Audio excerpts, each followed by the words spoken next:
অবনীর চোখে কালো কাপড় বেঁধে কোলে উঠিয়ে নিয়ে তার ভার্সিটির সামনে থেকে তাকে তুলে নিয়ে আসলাম। এই এই কে আপনি? আর আমায় কই নিয়ে যাচ্ছেন? প্লিজ ছেড়ে দিন আমায়। জানেমান, তোমায় ছাড়ার জন্য তো কোলে নেইনি, তোমায় আমার সাথে নিয়ে যাওয়ার জন্য কোলে উঠিয়েছি। প্লিজ আমায় ছেড়ে দিন, আমি আপনার সাথে কোথাও যাব না। তোমার যেতে হবে না, আমি তো আছি তোমায় নিয়ে যাওয়ার জন্য। তোমায় আমি নিয়ে যাচ্ছি, তুমি জাস্ট চুপ করে কোলে বসে থাকো। না, আমি চিৎকার করে মানুষজন জড়ো করে ফেলবো। ওকে করো। এটা বলতেই চিৎকার চেঁচামেচি শুরু করে দিল। আশেপাশের মানুষজন সবাই আমার দিকে হা করে তাকিয়ে আছে, কিন্তু আমার বডিগার্ড গুলোকে দেখে কেউ আর কিছু বলার সাহস পাচ্ছে না। অবনী, তোমায় ভালোই ভালোই বলছি চিৎকার চেঁচামেচি না করতে, তাহলে কিন্তু খারাপ হবে বলে দিলাম। প্লিজ হেল্প মি, কেউ আমাকে বাঁচান। মেয়েটাকে বারণ করা সত্ত্বেও মেয়েটা চেঁচামেচি করছে। মানুষজন এবার আরো বাঁকা চোখে তাকিয়ে আছে আমার দিকে। আরে আপনারা সবাই আমার দিকে এমন করে তাকিয়ে আছেন কেন? আপনারা হয়তো ভাবছেন যে মেয়েটার সাথে আমি জোর করছি, কিন্তু না, মেয়েটা আমার স্ত্রী। সে আমার উপরে অভিমান করেছে, তাই তার রাগ ভাঙানোর জন্য একটা সারপ্রাইজের আয়োজন করেছি, তাই তাকে নিয়ে যাচ্ছি। তখনই অবনী চেঁচিয়ে উঠল, প্লিজ হেল্প মি, এই লোক আমার কেউ না, সে আমায় জোর করে নিয়ে যাচ্ছে। অবনীর কথা শুনে সবাই আমার দিকে চোখ পাকিয়ে তাকিয়ে আছে। না, মেয়েটাকে আটকাতে হবে, না হয় কেলেঙ্কারি হয়ে যাবে। তাই না পারতে অবনীর ঠোঁটে চুমু বসিয়ে দিলাম। এবার অবনী ধস্তাধস্তি শুরু করে দিয়েছে। জোর করে তাকে নিয়ে গাড়িতে উঠে পড়লাম। ড্রাইভার গাড়ি ড্রাইভ করছে, আর আমি অবনীকে কোলে নিয়ে জড়িয়ে ধরে আছি। সে তো চেঁচিয়ে পুরো দুনিয়াদারি একত্রে করে ফেলছে গাড়ির ভিতরে। না, মেয়েটাকে এইভাবে থামানো যাবে না, না হয় মানুষ বলবে মেয়েটাকে কিডন্যাপ করেছি আমি। আবার সেই আগের পদ্ধতি অবলম্বন করলাম। অবনীকে নিজের বাহু ধরে শক্ত করে জড়িয়ে ধরে ওর ঠোঁট জোড়ায় নিজের ঠোঁট বসিয়ে দিলাম। এই চুমু খাওয়াতে একদম ঘরে এসে পৌঁছেছি। তবে আমার কোনো হদিস নেই, আমি অবনীকে চুমু খাওয়াই এইভাবে মগ্ন হয়ে পড়েছি যে বাসার সামনে কখন আসলাম তা নিজেও জানি না। স্যার, বাসার সামনে চলে এসেছি। ড্রাইভারের ডাকে হুঁশ ফিরে আসলো। ওকে, তুমি গাড়ি সাইড করে রাখো, আমি ওকে নিয়ে বাসায় ঢুকছি। অবনীকে নিয়ে বাসায় ঢুকে পড়লাম। অবনীর হাত পা ছুটাছুটি করা তো বন্ধ নেই। আপনি আমায় কোথায় নিয়ে এসেছেন? প্লিজ আমায় ছেড়ে দিন না, আমি বাসায় যাব। তোমার হবুর বাড়িতে তোমায় নিয়ে এসেছি, আজ থেকে এটাই তোমার বাসা। এই বাড়িতে একবার প্রবেশ করেছো তো কোনোদিন আর যেতে পারবে না। আপনি এসব কি বলছেন? আর আমার হবু মানে? মানে আমি তোমার হবু। গাড়িতে তোমার উপরে অধিকার কি এমনি এমনি খাটিয়েছে নাকি? না, আমি মানি না, আপনি আমার হবু হতে পারেন না। না মানলে আমার কিছু করার নেই, তবে এটাই মাথায় রাখো, তুমি আমার বউ, তুমি এই বাড়িতেই থাকবে।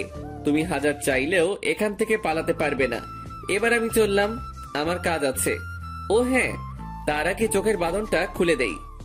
তারপর অবনীর চোখের বাঁধনটা খুলে দিলাম। তাকে কালো কাপড় বেঁধে এজন্য এনেছি, সে যেন পথ দেখতে না পারে, কারণ সে যদি পথ চিনে যায় তাহলে সে পালিয়ে চলে যেত। চোখ খুলে দেওয়ার পর সে অবাক দৃষ্টিতে আমার দিকে তাকিয়ে আছে। এই মেয়ে, কি দেখা এমন করে? আপনার চোখ দুটো আমার খুব পরিচিত। ও, এবার তাহলে থাকো, আমি কাজ শেষ করে আসি। বেটা, তুই যা, খালি তুই গেলেই আমি পালিয়ে যাব। দেখে কাজে চলে আসলাম।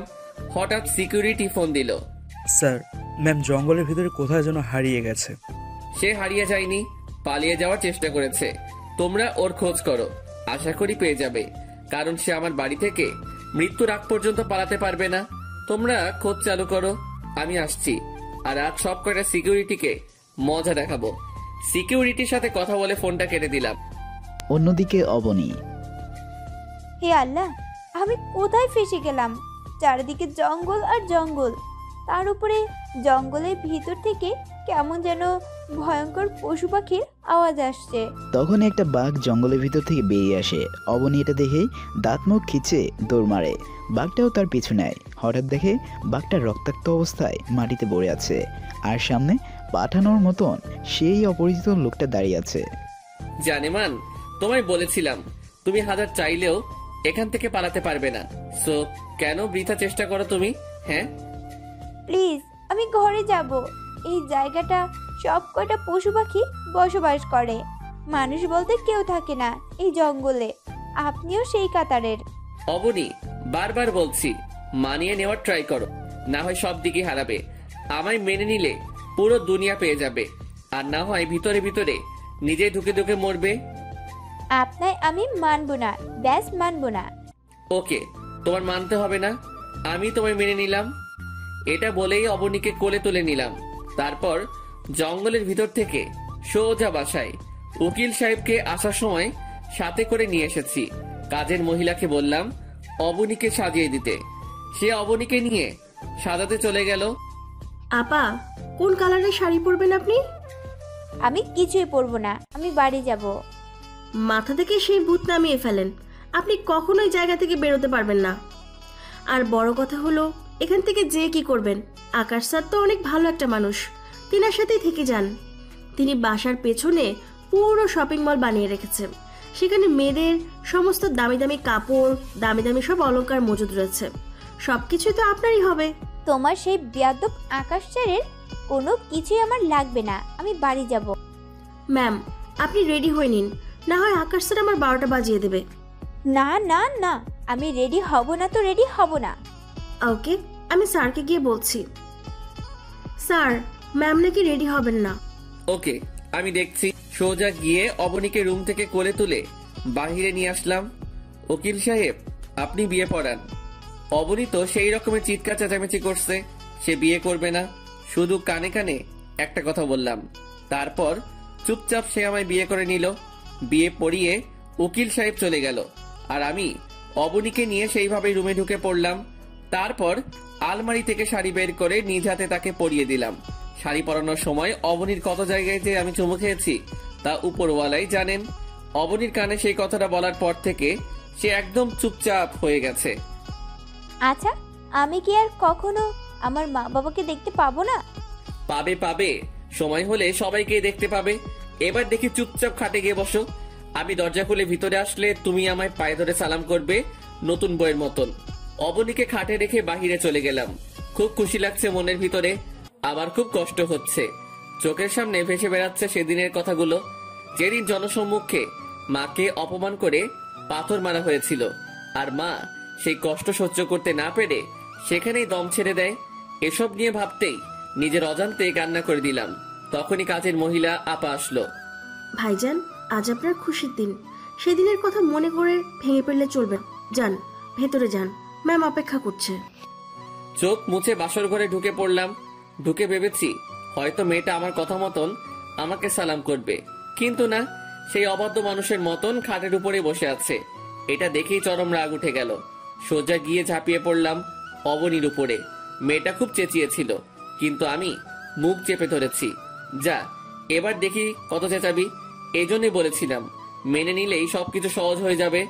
আজ যদি সে আমায় সালাম করতে আসতো, তাকে সালাম করতে না দিয়ে বুকে তুলে নিতাম, তারপর সারা রাত বুকের মধ্যে জড়িয়ে ধরে রেখে গল্প শুনতাম। হয়তো আবার মাঝে মধ্যে কপালে আলতো করে কয়েকটা চুমো দিতাম, কিন্তু সে শুনল না, তাই তার উপরে হিংস্রতা দেখালাম। অবনীকে ছেড়ে দিয়ে খাট থেকে উঠে এসে বারান্দায় দাঁড়িয়ে আছি। তখন একটা নাম্বার থেকে ফোন আসলো। স্যার, অবনের বাবা তো পুরো পাগল হয়ে গেছে। হ্যাঁ, সেটা তো হওয়ারই। তোমরা তার দিকে নজর রাখো, বাকিটা আমি দেখছি। কথা শেষ করে রুমে এসে দেখি অবনী সেইভাবে খাটের উপরে পড়ে আছে। শরীরের কাপড় চোপড় ঠিক নেই, তার উপরে ফুপিয়ে ফুপিয়ে কান্না করছে মেয়েটা। এটা দেখে খুব মায়া লেগে গেল। অবনীকে খাট থেকে তুলে নিয়ে ওয়াশরুমে চলে গেলাম। তারপর তাকে গোসল করিয়ে দিয়ে নতুন একটা শাড়ি পরিয়ে দিলাম। সে কিছুই বলছে না, বাকরুদ্ধ হয়ে আছে এক রকমের। তারপর তাকে কোলে করে নিয়ে ছাদে চলে গেলাম। ময়না পাখি, আমায় মাফ করে দিও। তুমি যদি আমার কথা শুনতে, তাহলে আজ এত কষ্ট পেতে হতো না। আচ্ছা থাক, যা হয়েছে হয়েছে, এবার সবকিছু ভুলে যাও। ছাদের উপরে বসে অনেকটা সময় একা একা বকবক করলাম। অবন্তী কোনো কথাই বলল না। তারপর তাকে নিয়ে নিচে নেমে গেলাম। নিচে গিয়ে শুয়ে পড়লাম অবনীকে নিয়ে। সকালবেলা ঘুম থেকে উঠে দেখি অবনী মাটিতে পড়ে আছে। অবাক হয়ে গেলাম অবনীর এই রূপ আচরণ দেখে। দামি খাট ফেলে রেখে মাটিতে কেন শুতে হবে তার? না, কোনো একটা ঘাপলা আছে। অবনীকে ডাক দিলাম, সে আমার ডাকের কোনো উত্তর দিল না, সেই রকম ভাবেই মাটিতে পড়ে আছে। অবনী বলে ওকে নাড়া দিতেই আমার চোখ জোড়া কপালে উঠে গেল। তার নাক মুখ দিয়ে রক্ত বের হচ্ছে।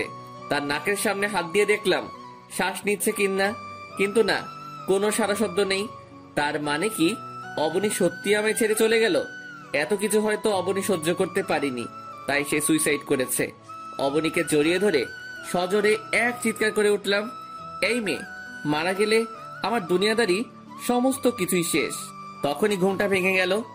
আশেপাশে ভালো করে তাকিয়ে পরিস্থিতি বোঝার ট্রাই করলাম। সবকিছু তো ঠিকঠাকই আছে। তার মানে কি এতটা সময় আমি স্বপ্ন দেখলাম? পাশ থেকে অবনী আমার দিকে চোখ পাকিয়ে তাকিয়ে আছে। অবনী, তুমি ঠিক আছো তো? ঠিক আছে কিনা জানি না, তবে জীবিত আছি। অবনী, কি সব বলছো তুমি উল্টাপাল্টা? যা বলেছি ঠিকই বলেছি। গতকাল রাতেই তো আমায় মেরে ফেলেছেন। হায়নার মতন যখন আমার শরীরটাকে নিজের আয়ত্তে নিয়েছেন, তখনই তো আমার মৃত্যু হয়েছে। শুধু দেহটা দুনিয়ার লটকে আছে, চাপ নেই। দেহটাও কিছুদিনের মধ্যে 3.5 হাত মাটির নিচে গছে যাবে। অবনীর মুখে এমন ধারা কথা শুনে বুকের ভিতরে কেমন যেন ধুপধুপানি শুরু হয়ে গেল। জানি না কি আছে এই মেয়ের মাঝে। উদ্দেশ্য ছিল একরকম, কিন্তু আমি নিজের উদ্দেশ্য ছেড়ে মেয়েটার প্রতি দুর্বল হয়ে গেলাম। এক রাতের মধ্যেই মেয়েটা আমার মন কেড়ে নিয়েছে। না, ওর কিছু হতে দেওয়া যাবে না। সে রাজত্ব করবে আমার মনের সিংহাসনে। অবনী, অলক্ষণে কথা বলো না প্লিজ। মেয়েটাই যে আমি অলক্ষণে। অবনী, তুমি মোটেও অলক্ষণে না, আর তোমার কিছু হতে দিব না আমি। এটা বলেই অবনীকে নিজের বুকে টেনে নিলাম। একদম পাঁচকোল করে মেয়েটাকে জড়িয়ে ধরেছি। জড়িয়ে ধরে তার ঠোঁটে, কপালে, থুতনিতে পাগলের মতন চুমু খেতে আরম্ভ করলাম। সে চুপচাপ আমার বুকে পড়ে আছে। মনে হয় যেন তার মধ্যে কোনো মোহই নাই। সে যেন নিরামিষ প্রকৃতির একটা মানুষ। তৎক্ষণাৎ মনে পড়ল তার উপরে জোর খাটাচ্ছি আমি। আপনাকে একটা কথা জিজ্ঞেস করব? হ্যাঁ, করো। আপনার শরীরের ঘ্রাণ আমার খুব পরিচিত। কেন জানি মনে হয় আপনি আমার খুব কাছের কেউ। আর তাছাড়া আপনি আমার নামও জানেন। হয়তোবা তোমার কাছের কেউ, আর তোমায় উঠিয়ে নিয়ে এসেছি। তোমার নামটা আমি জানবো না এমনটা কি করে হয়?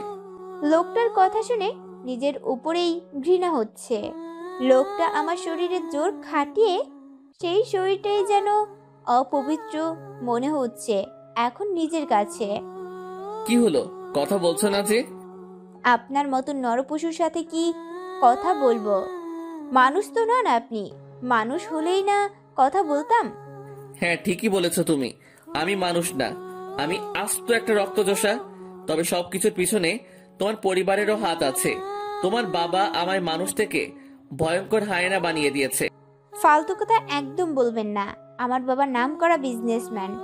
আপনার মতন হায়নার সাথে আমার বাবার কোনো সম্পর্ক নেই। তিনি সৎ একজন ব্যবসায়ী।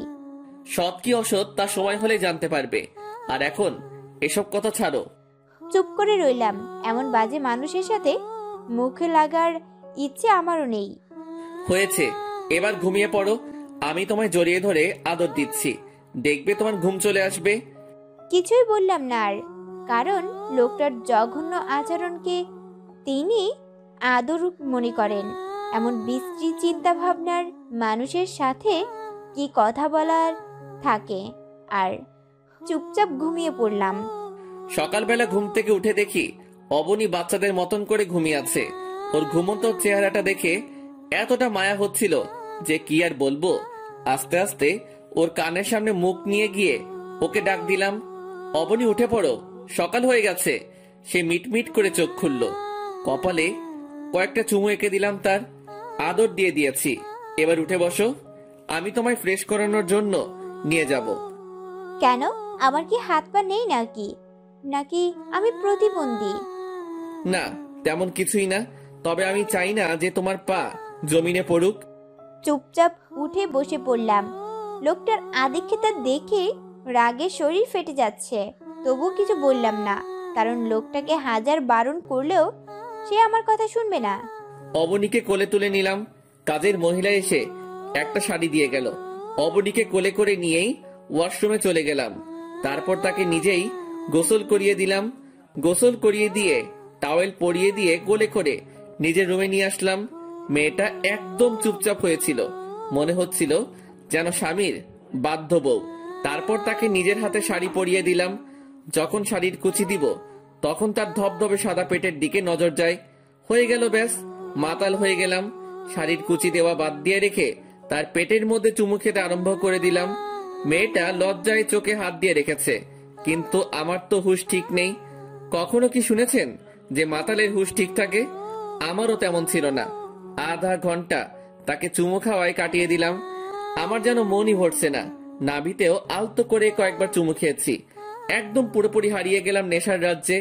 তখনই অবনী কথায় হুঁশ ফিরে আসে। জোর করে যখন তুলে এনেছেন তাহলে যেতে তো আর দিবেন না, আপনার কাছেই তো রেখে দিবেন আমায়। তাহলে একবার এত চুমু খাওয়ার মানেটা কি? অবনীর কথা শুনে 3000 ভোল্টের একটা শক খেলাম। আরে অবনী, এটা বললোটা কি? অবনী, তুমি কি বলছো? তুমি নিজে জানো? জানবো না কেন? এতটা সময় কোনো কিছুর মোহে আটকে থাকা ঠিক না। তার মানে তুমি বলতে চাইছো জিনিস একটা যখন কিনেছি সেটাকে একবারে খরচ না করতে, ধীরে ধীরে ব্যবহার করতে? কই, আমি এটা কখন বললাম? এটা না বললেও তোমার কথার মানেটা এমন যে তোমায় ঘন্টাখানিক নিজের কাছে আটকে না রেখে মাঝে মাঝে কাছে টানার জন্য। না, আমার কথার মানে মোটেও এমন না। আপনার বিকৃত মস্তিষ্ক অন্যভাবে কথাটাকে ধারণ করেছে। আমার মস্তিষ্কটা বিকৃত হলেও কথা ধারণ করার শক্তিতে আছে আমার। থাক, আমার যা বোঝার সেটা আমি বুঝে নিয়েছি। এখন রাখো এসব কথা। অবনী চুপ হয়ে গেল। আমি অবনী শাড়ির কুচি ঠিক করে দিয়ে আবার কোলে তুলে নিলাম। আবার কেন কোলে নিলেন আমায়? নাস্তা খাওয়ানোর জন্য। কাজের মহিলা আপা নিচে নাস্তা লাগিয়েছে, তাই কোলে নিয়েছি তোমায়। আমি তো নিজেই হেঁটে যেতে পারবো। সেটার আর দরকার নেই। নিজে নিজে যেতে গিয়ে সিঁড়ি থেকে পড়ে গেলে ক্ষতটা আমারই। খাটাস লোকটার কথা শুনে নিজের অজান্তেই হেসে দিলাম। লোকটার এমন ধারা আচরণ দেখে মনে হলো সে যদি আমায় এভাবে জোর করে তুলে না এনে সবার সম্মতি নিয়ে আমায় বিয়ে করে নিজের বউয়ের বানাতো, তাহলে হয়তো দুনিয়ার মধ্যে সবচাইতে রোমান্টিক বরটা আমার হতো। অবনীকে কোলে করে নিচে নিয়ে এলাম। তারপর তাকে নিজের হাতে খাইয়ে দিলাম।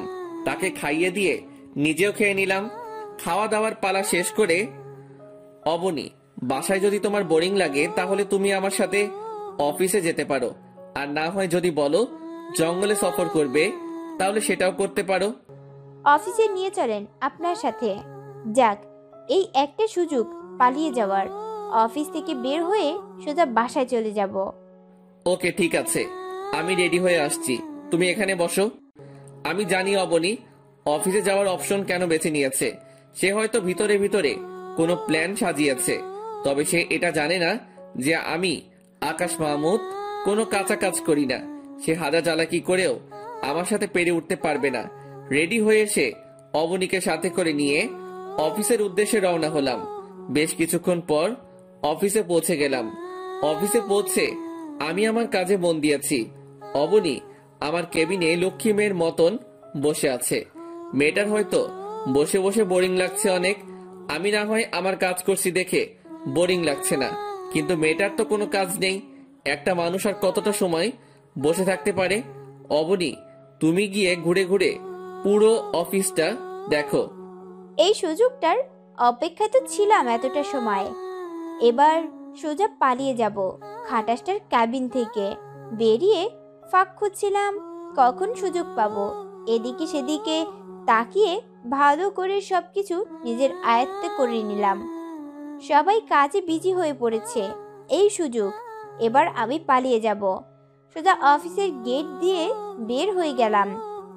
অফিসের বাইরে বের হয়ে পা রাখতেই এক ঝাঁক সিকিউরিটি আমার পথ আটকালেন। ম্যাম, কোথায় যাচ্ছেন? আল্লাহ, ধরা পড়ে গেলাম। এবার কি বলবো আমি? আসলে অফিসটা ঘুরে ঘুরে দেখছিলাম। ম্যাম, অফিসের ভিতরে পরিবেশটাকে দেখুন। স্যারের অনুমতি নেই আপনাকে বাইরে যেতে দেওয়ার। মেজাজটা পুরো ডাঙায় উঠে গেল। তাও নিজেকে শান্ত করে রেখে ক্যাবিনে চলে এলাম। কি পালাতে পারলে না? আপনি হয়তো সবটা আগে থেকে জানতেন, তাই না? বেশি কিছু বলবো না, শুধু একটা কথাই মাথায় রেখো, আমি কোনো কাঁচা খেলোয়াড় না। তুই আস্ত একটা খাটাস। মনে মনে আমাকে গালি দিয়ে লাভ নেই। চুপচাপ এই চেয়ারটাতে বসে পড়ো, আর কিছুক্ষণের মধ্যে বাসায় চলে যাব আমরা। চেয়ারটাতে বসে আছি, আল্লাহ না জানি বাসায় গেলে লোকটা আমার সাথে কিরূপ আচরণ করবে। কিছু সময়ের মধ্যে কাজ শেষ করে বাসার উদ্দেশ্যে রওনা হলাম। রাস্তার ধারের দেওয়ালগুলোতে অবনীর ছবি টানানো। অবনী, দেখো তোমার ছবি। এটা বলতেই অবনী হাসতে আরম্ভ করে। তোর নজর কি শুধু পোস্টারে পড়ছে? ভালো করে সামনে তাকিয়ে দেখ। অবনীর কথা মতন সামনে তাকিয়ে দেখি রোডের মাঝখানে সেনাবাহিনী, পুলিশ, সাথে অবনীর বাবা মিলে সব কয়টা গাড়ির তল্লাশি চালাচ্ছে। এটা দেখে মাথা পুরোপুরি কাজ করা বন্ধ করে দিয়েছে। অবনী, চুপচাপ থাকো, একদম এক ফোঁটাও আওয়াজ করবে না। এদিকটা আমি সামলে নিব। এই শয়তানের বাচ্চা, তুই আর কতটা সামলাবি? সব কিছুই তো আমি বিগড়ে দিয়েছি। এবার আমাকে তোর কাছে জিম্মি করে রাখবি কি করে? দেখ, সামনে আমার বাবা আরও প্রশাসনিক কর্মকর্তারা, তিনারা তো এবার আমাকে ঠিকই উদ্ধার করে নিবে। অবনী, তোমায় আগেই বলেছি আমি যে আকাশ মাহমুদ কোনো কাঁচা খেলা খেলে না। কোমরে হাত দিয়ে পিস্তলটা বের করতে যাব, কিন্তু হাত দিয়ে দেখি কোমরে পিস্তল নেই। তখনই অবনী আমার পেটের মধ্যে পিস্তল দিয়ে চেপে ধরলো। এবার তোর আর ক্ষমা নেই। অবনী, পিস্তলটা আমায় দিয়ে দাও, উল্টো পাল্টা চাপ লেগে কোনো অঘটন ঘটে যাবে আমার। তুই হয়তো ভুলে গেছিস আমি কার মেয়ে। আমার বাবা আমাদের এসব চালানো শিখিয়েছে। টেনশন করিস না, তুই একদম অঘটন ঘটবে না। গুলিটা সোজা তোর কিডনির মধ্যেই মারব। সো বেশি তেড়িবেড়ি করিস না। ভালো চাস তো চুপচাপ নিজেকে পুলিশের হাতে সুপে দে। অবনীর কথা শুনে পায়ের নিচ থেকে যেন মাটি সরে গেল আমার। আল্লাহ, এখন অবনীকে ওদের হাত থেকে কি করে বাঁচাবো আমি? ওরা তো আমার কাছ থেকে অবনীকে চিরতরে ছিনিয়ে নিয়ে যাবে। এখন মাথায় যেন কিছুই খেলছে না। না, নিজেকে শান্ত করতে হবে আগে। সামনে আমার কঠিন পরীক্ষা। কিছুটা সময় নিজেকে রিল্যাক্স করার জন্য নিলাম। তারপর হুট করেই অবনীর হাত থেকে গুলিটা হ্যাচকা টান দিয়ে নিজের কাছে নিয়ে নিলাম। কিন্তু এর মধ্যেই অঘটন ঘটে গেছে। অবনী গুলি চালিয়ে দিয়েছে। হয়তো আমার শেষটা এইভাবেই লেখা ছিল। নিজের শরীরের দিকে তাকে দেখি, আমার তেমন কিছুই হয়নি। বুলেট আমার পেটের আলতো চামড়া ঘেঁষে চলে গেছে। বেশি কিছু না হলেও মোটামুটি ক্ষতি হয়েছে আমার। পেট থেকে রক্ত পড়ছে। ভাগ্যিস গুলিতে সাইলেন্সার লাগানো ছিল, তাই তেমন আওয়াজ হয়নি। অবনী আমার সাথে ধস্তাধস্তি শুরু করে দিল গুলিটা নেওয়ার জন্য। না, এবার অতিরিক্ত হয়ে গেছে। মেয়েটাকে আটকানো দরকার। অবনীর গলায় হাত দিয়ে ওর শ্বাসনালীতে আঙুল মেরে দিলাম। সাথে সাথে সে বেহুশ হয়ে গেল। স্যার, আপনি ঠিক আছেন তো? হ্যাঁ, আমি ঠিক আছি। আমাকে নিয়ে তোদের চিন্তা করতে হবে না। তোরা তাড়াতাড়ি তোর ম্যামকে সামলা। আমি যেখানে যাই না কেন আমার সাথে গার্ড থাকে। ওরা অবনীকে পিছনের সিটে শুইয়ে দিল। ঠিক তখনই সেনাবাহিনী একজন আমার গাড়ি আটকায়। এই যে মিস্টার, গাড়ি থেকে নামেন। আমি ক্ষতটাকে ঢেকে ফেললাম সাথে সাথে। তাড়াতাড়ি নামেন গাড়ি থেকে, গাড়ির তল্লাশি করব। Okay sir, 1 minute. পকেট থেকে আমার একটা কার্ড বের করে সেনাবাহিনীর হাতে দিলাম। আরে, আপনি বিজনেসম্যান আকাশ সাহেব না? হ্যাঁ স্যার, দুঃখিত, আপনি চলে যেতে পারেন। সেনাবাহিনী আমায় ছেড়ে দিল। কারণ নাম, আমিও কম কামাই করিনি। আকাশ মাহমুদকে মোটামুটি অনেক মানুষই চিনে, আর অবনীর বাবাও হয়তো আমার দিকে খেয়াল করেনি। অন্য গাড়ি তল্লাশিতে বিজি ছিল। ড্রাইভার গাড়ি ড্রাইভ করছে। এদিকে আমার পেটের মধ্যে পেইন শুরু হয়ে গেল। মনে হচ্ছে যেন রুহুটা বের হয়ে যাবে। ড্রাইভার তাড়াতাড়ি গাড়ি ড্রাইভ করে বাসায় নিয়ে আসলো। এই অবস্থাতেই অবনীকে গাড়ি থেকে নামিয়ে কোলে তুলে নিলাম। তারপর নিজের রুমে এনে শুইয়ে দিয়েছি। এই যে শোনো, তোমরা ম্যামের পাহারায় থাকো। তার জ্ঞান ফিরে আসলে আমায় খবর দিও তোমরা। ওকে স্যার, কিন্তু আপনি কোথায় যাচ্ছেন? আপনার তো ডক্টরের কাছে যাওয়া উচিত। লালু আমার পার্সোনাল ডক্টরকে ফোন করে আসতে বলে দিয়েছে। লালু আমার পার্সোনাল বডিগার্ডের নাম। একটু পর ডক্টর বাসায় চলে আসলো। আরে আকাশ ভাই, কি করে হলো এটা? ডক্টর সাহেব, কি যে বলবো আপনাকে, আসলে পথের মধ্যে একটা ঝামেলা হয়ে গিয়েছিল, যার দরুন চোট পেয়েছি। আকাশ ভাই, আপনিও না একটু সাবধানে থাকবেন তো নাকি? এভাবে চলতে থাকলে তো আপনার 12টা বেজে যাবে। আজ পর্যন্ত এমন কোনো পেশেন্ট নেই আমি দেখিনি আপনার মতন, যে মাসে কম করে হলেও 3-4 বার আমার সাথে সাক্ষাৎ করে। কি করবে ডাক্তার সাহেব, খোদা যে আপনার সাথে বারবার দেখা হবে সেটা লিখে রেখেছেন। ভাই, যাই হোক না কেন, এবার একটু ভালো করে নিজের কেয়ার করবেন। আমি ক্ষত জায়গায় ওয়াশ করে দিচ্ছি, আর এই যে কিছু মেডিসিনের নাম লিখিয়ে দিলাম, সেটা কন্টিনিউস করবেন। আচ্ছা ডক্টর সাহেব। এবার তাহলে আমি চললাম। ডক্টর সাহেব চলে গেলেন। পেইন করছে জায়গাটা প্রচন্ড রকমের, তবে এটা ভেবে শান্তি লাগছে যে অবনীকে আমার কাছ থেকে কেউ কেড়ে নিতে পারেনি। কিন্তু অবনী আজ আমায় মৃত্যুর চৌকাঠ পর্যন্ত পৌঁছে দিয়েছিল। ভাগ্যিস উপরওয়ালা আমায় রক্ষা করেছে। আমি একটা জিনিস ভেবেই পাই না যে দুনিয়ায় যে যাকে বেশি ভালোবাসে সে ততটাই বেশি অবহেলা পায়। স্বার্থপরের দুনিয়া, এই দুনিয়ায় আসলেই ভালো মনের কোনো দাম নেই। এসব নিয়ে ভাবছিলাম, তখনই গার্ড এসে খবর দিল, স্যার ম্যামের জ্ঞান ফিরেছে। ওকে, আমি আসছি। অবনীর কাছে চলে গেলাম। সে বিছানায় শুয়ে শুয়ে দেওয়ালের চারপাশ ঘুরে ঘুরে তাকাচ্ছে। আরে অবনী, এভাবে খুঁটিয়ে খুঁটিয়ে দেখে কোনো ফায়দা নাই। এটা আমার বাড়ির চার দেওয়াল, তোমার বাড়ির চার দেওয়ালে তোমায় যেতে দেইনি। কি রে, তুই আমায় সেনাবাহিনীর চোখ ফাঁকি দিয়ে এখানে নিয়ে আনলি?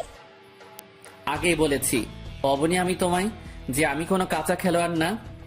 তুই আসলেই সন্ত্রাস। অবনী, মুখের ভাষা ঠিক করো, না হয় চিরতরে বাবা মায়ের মুখ আর দেখতে পাবে না। ভালো রূপটাই সবসময় দেখার চেষ্টা করিও, না হয়তো বাপ বেটি কাউকে ছাড়বো না। 3.5 হাত মাটি খুঁড়ে সেখানে বাপ বেটি দুজনকেই কবর দিয়ে আসবো। মানুষটার কথায় চুপসে গেলাম, কারণ যেই মানুষটা আমায় কিডন্যাপ করার মতো জঘন্য কাজ করতে পারে, সে যে আমায় মেরে ফেলবে না তার কোনো নিশ্চয়তা নেই। সারাটা দিন পেটের ব্যথা নিয়ে কাটিয়ে দিলাম। রাতের বেলায় নিজের রুমে চলে গেলাম। গিয়ে দেখে অবনী বিছানায় শুয়ে আছে। আমিও অবনীর পাশে শুয়ে গেলাম। বিছানায় শুয়ে ওকে টান দিয়ে নিজের কাছে নিয়ে এসেছি। তখনই সে আমায় ধাক্কা দিয়ে নিজের কাছ থেকে সরিয়ে দিল। সাথে সাথে পেটের ব্যথাটা আরো দ্বিগুণ হয়ে গেল। পেটের দিকে খেয়াল করে দেখি পেট থেকে চুইয়ে চুইয়ে রক্ত পড়ছে। অবনী আমায় ধাক্কা দেওয়ার সময় ওর হাতটা আমার পেটে গিয়ে লাগে, যার ফলে ক্ষতটা থেকে রক্ত পড়া আরম্ভ করেছে। পেটের ব্যথা নিয়ে অবনীর দিকে অসহায় চোখে তাকিয়ে আছি। সেও আমার দিকে তাকিয়ে আছে। হয়তো কিছুটা আন্দাজ করতে পেরেছে সে। সো সরি, আমি আসলে ইচ্ছে করে এমনটা করিনি। ইচ্ছাই হোক অনিচ্ছাই হোক, আঘাত তো করেছো তুমি। এবার তো শান্তি হয়েছে তোমার। আমায় কষ্ট দিয়ে যখন তোমার শান্তি লাগে তবে তুমি তাই করো, সমস্যা নেই। কিন্তু এবার তো কাছে আসো। মানুষটার কাছে এগিয়ে গেলাম। সে আমায় 2 হাত দিয়ে নিজের বাহুর মধ্যে আগলে নিল। মানুষটার পেট থেকে রক্ত পড়ছে, তাও সে আমায় নিজের কাছে আগলে ধরে রেখেছে। মানুষটার জন্য খুব খারাপ লাগছে। চাইলে সে আমায় কষে 2টা থাপ্পড় লাগিয়ে দিতে পারত, কিন্তু সে তা করেনি। উল্টো আমায় ভালোবেসে নিজের কাছে টেনে নিয়েছে। মানুষটার এইরূপ আচরণ দেখে নিজেকে যেন পাষাণ মনে হচ্ছে। সত্যি, মানুষটা হয়তো মন খুলে ভালোবাসতে জানে।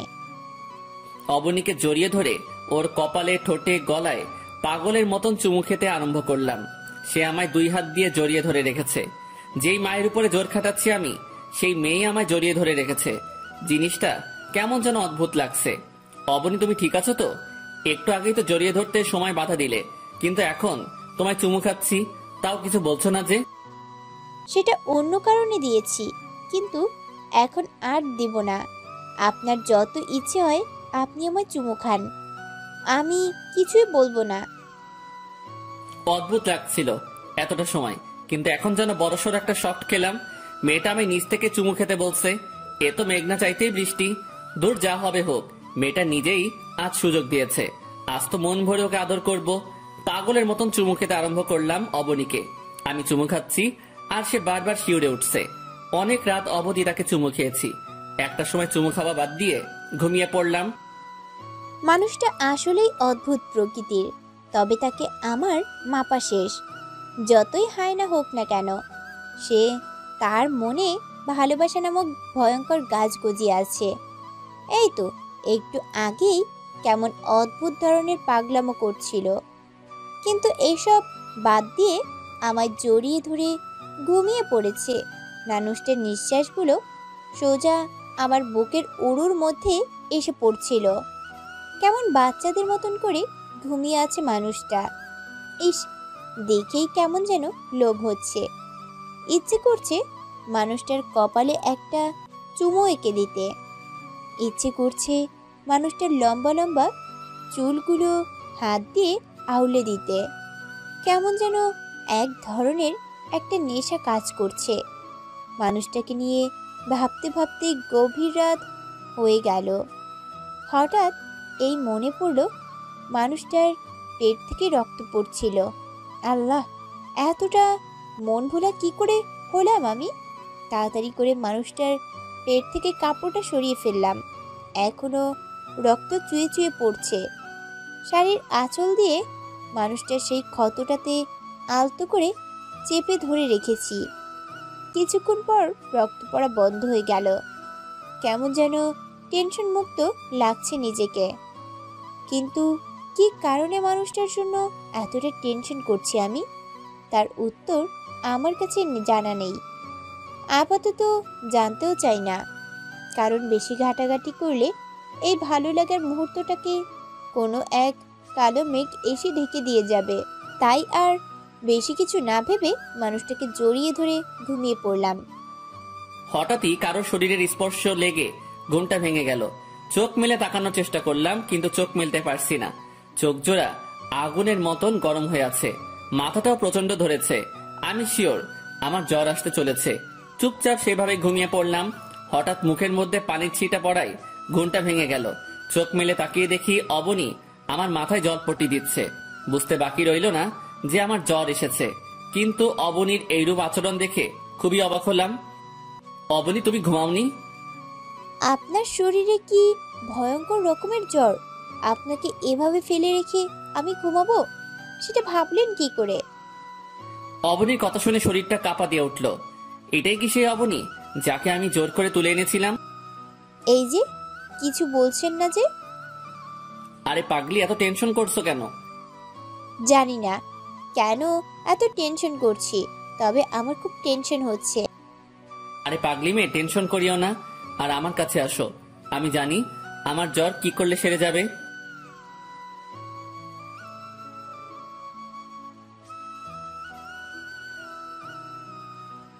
কিসব বলছেন আবল তাবল? আমি সত্যি বলছি অবনী, তুমি আমায় একবার তোমার ঠোঁটের উষ্ণ ছোঁয়া দিয়েই দেখো। সত্যি উষ্ণ ছোঁয়া দিলে জ্বর কমবে তো? হ্যাঁ, সত্যি কমে যাবে। আচ্ছা, আমি দিচ্ছি। মানুষটা আমার কাছে কি আবদার করেছে তা আমার নিজের খেয়ালও নেই, তবে তৎক্ষণাৎ মাথায় এইটাই কাজ করছিল যে মানুষটার সুস্থতা খুব প্রয়োজন। মানুষটাকে সুস্থ হলেই হয়তো আমার কলিজা তৃপ্তি পাবে। কোনো কিছু না ভেবে মানুষটার ঠোঁটে ঠোঁট বসিয়ে দিলাম। অগ্নিশিখার মতন গরম হয়ে আছে ঠোঁট জোড়া। মনে হয় যেন আগুনের দলা গালে নিয়ে রেখেছি। তবে তৎক্ষণাৎ কেন জানি না আগুনের দলাটাই খুব প্রিয় হয়ে উঠেছে আমার। পাগলের মতো চুমু খাচ্ছি মানুষটার ঠোঁট জোড়ায়। কোথায় শুরু কোথায় শেষ কিছুই জানি না আমি।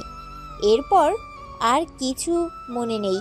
মানুষটার ঠোঁটে চুমু খেতে খেতে কখন যে ঘুমিয়ে গেছি তা নিজেও জানি না। সকালবেলা ঘুম থেকে উঠে দেখি অবনী আমায় শক্ত করে জড়িয়ে ধরে রেখেছে। মনে হয় যেন সে আমায় ছেড়ে দিলেই আমি পালিয়ে যাব। নিজেকে অবনী থেকে ছাড়িয়ে নিয়ে বিছানা থেকে উঠে পড়েছি। গোসল করা প্রয়োজন খুব। কাপড় চোপড় নিয়ে ওয়াশরুমে ঢোকার জন্য পা বাড়ালাম, তখনই ফোনটা বেজে উঠল। গিয়ে ফোনটা রিসিভ করলাম। ফোনটা রিসিভ করতেই অপর পাশ থেকে কান্নার আওয়াজ কানে ভেসে আসলো। কিরে, কি হয়েছে? কান্না করছিস কেন? আমার কথার প্রত্যুত্তরে অপর পাশ থেকে যা বলল তা শুনে জায়গার মধ্যে থ হয়ে দাঁড়িয়ে গেলাম। হাত থেকে ফোনটা ফ্লোরের উপরে পড়ে দুই টুকরো হয়ে গেছে। কথাগুলো শোনার পর যেন আমার পুরো দুনিয়াদারি নিমিষেই থমকে গেল। এই, কি হয়েছে আপনার? হঠাৎ কি এমন হলো যে এমনভাবে চমকে গেছেন আপনি? না, কিছু হয়নি আমার। আর তুমি ঘুম থেকে উঠলে কখন? আপনার ফোনের আওয়াজে ঘুম ভেঙে গেছে আমার। আরে সেই সব কথা ছাড়েন এখন, প্লিজ বলেন না কি হয়েছে। আপনাকে চিন্তিত দেখে না আমার খুব খারাপ লাগছে। ছোট বোন ফোন দিয়েছিল। মা হারানোর পর যে মানুষটাকে মা বলে ডেকেছি তিনি নাকি গুরুতর অসুস্থ। আগেও অসুস্থ ছিল, কিন্তু আজ ভোর 5টায় নাকি অনেক বেশি অসুস্থ হয়ে পড়ে। নিঃশ্বাসও নিতে পারছে না নাকি তিনি ঠিক মতন। ডক্টররা মাস্ক লাগিয়ে রেখেছে মুখে। মানুষটার কথা শুনে খুব খারাপ লাগছে। যে মানুষটাকে গতকালও আমি দেখতে পারতাম না, আজ তার কষ্টে আমার কষ্ট হচ্ছে। বিষয়টা কেমন অদ্ভুত না? হ্যাঁ, অবশ্যই অদ্ভুত। মানুষটা আমায় কি জাদু করেছে তা উপরওয়ালাই ভালো জানেন। আচ্ছা, তাহলে এখন কি করবেন? হসপিটালে যাব। কিন্তু আপনার শরীরও তো বেশি একটা ভালো না। সমস্যা নেই, তুমি তো আছো আমার কেয়ার করার জন্য। কিন্তু ছোট বোন মিলি সবকিছু একা সামলাতে পারবে না। আম্মুর আমাকে প্রয়োজন। হ্যাঁ, ঠিক বলেছেন।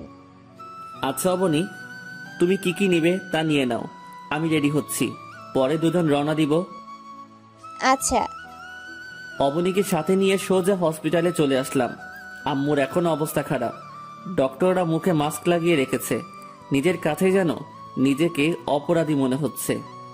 আমি যদি আজ বাসায় থাকতাম তাহলে আম্মুর আর এই অবস্থা হতো না। আজ 3 দিন হসপিটালে, কোথায় খাওয়া দাওয়া, কোথায় কি, কোনো কিছুরই ঠিক ঠিকানা নাই। অবনীও খুব টেনশন করছে আম্মুকে নিয়ে। সেটা তার ফেস দেখে বুঝতে বাকি রইল না। শুধু তাই নয়, মেয়েটা আমাকে নিয়ে খুব টেনশনে ছিল। না, মেয়েটাকে বাসায় পাঠিয়ে দেই।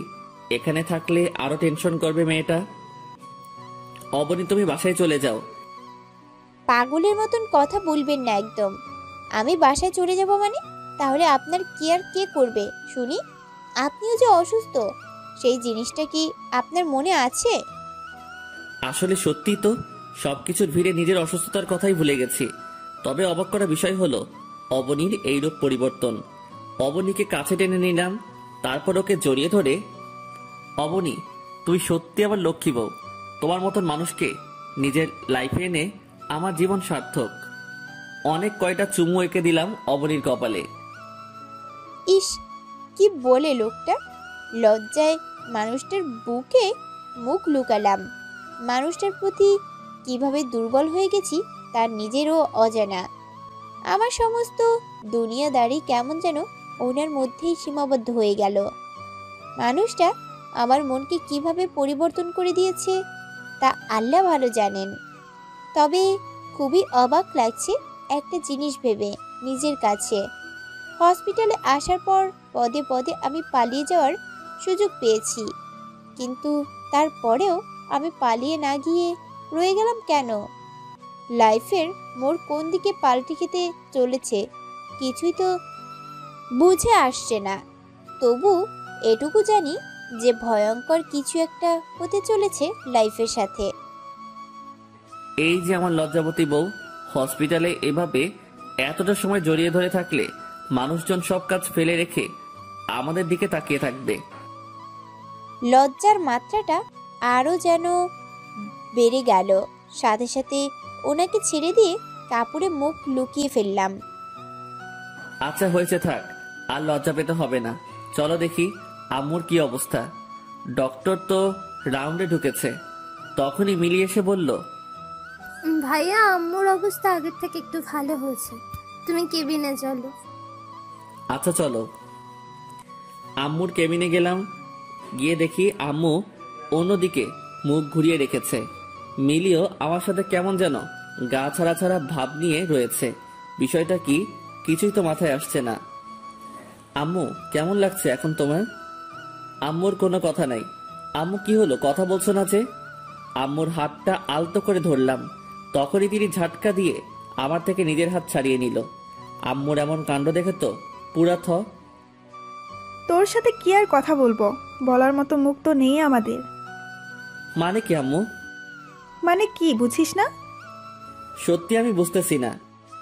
একা একা বিয়ে করে নিয়েছিস, আমাদের বললে কি আমরা তোর বিয়ে দিতাম না? ও আম্মু, সেই কথা তোর আগে বলবা না? আম্মু, বিয়ে তো শুধু কাগজে কলমে হয়েছে, আর তোমাদেরকে বলার সুযোগ এই জন্যই হয়নি, কারণ খুব তাড়াহুড়োয় বিয়েটা করেছি আম্মু।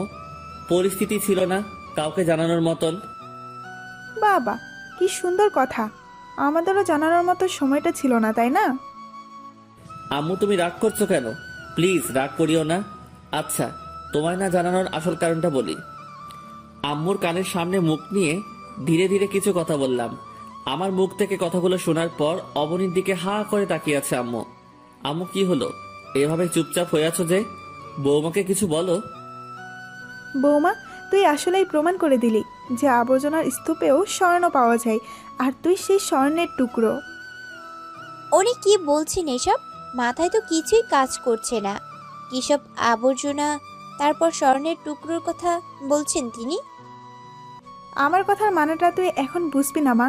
আয়, আমার কাছে আয়। ওনার কাছে যেতেই উনি আমার কপালে একটা চুমু এঁকে দিল। শোন বৌমা, আমার ছেলেটাকে কিন্তু একদম কষ্ট দিবি না।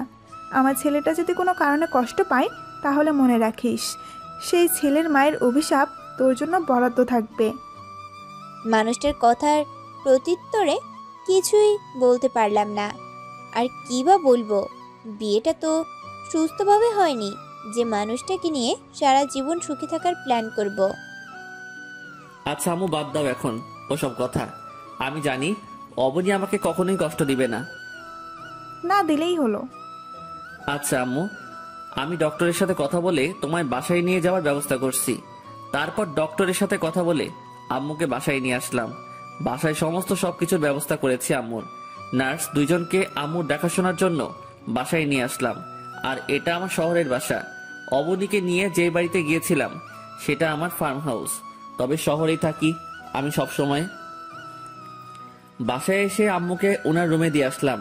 তবে একটা জিনিস ভালো করে লক্ষ্য করলাম যে মিলি এখনো গা ছাড়া ছাড়া ভাব দেখাচ্ছে। মিলি, তুই কি আমার উপরে রেগে আছিস?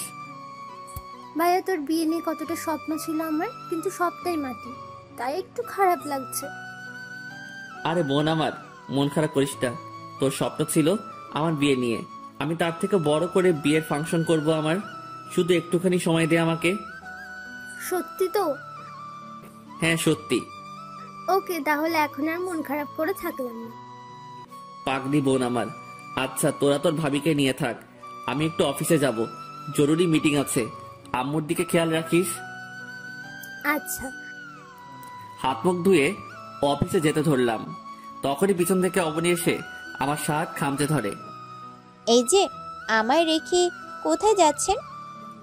অফিসে যাব, জরুরি একটা মিটিং আছে। আমাকেও নিয়ে যান আপনার সাথে। আমার আপনাকে ছাড়া একা একা থাকতে ভালো লাগবে না। আরে আমার দুষ্টু বউটা রে, আমি জরুরি মিটিং এ যাব, সেখানে গিয়ে তোমার একা একা বসে থাকতে হবে। সো সেখানে গিয়ে বরং আরো বোরিং হবে তুমি। আজ যেও না অফিসে, আম্মুদের সাথেই থাকো। অন্য একদিন না হয় যেও আমার সাথে। আচ্ছা। অবনীর কপালে একটা চুমু পেয়ে অফিসের জন্য রওনা হয়ে গেলাম।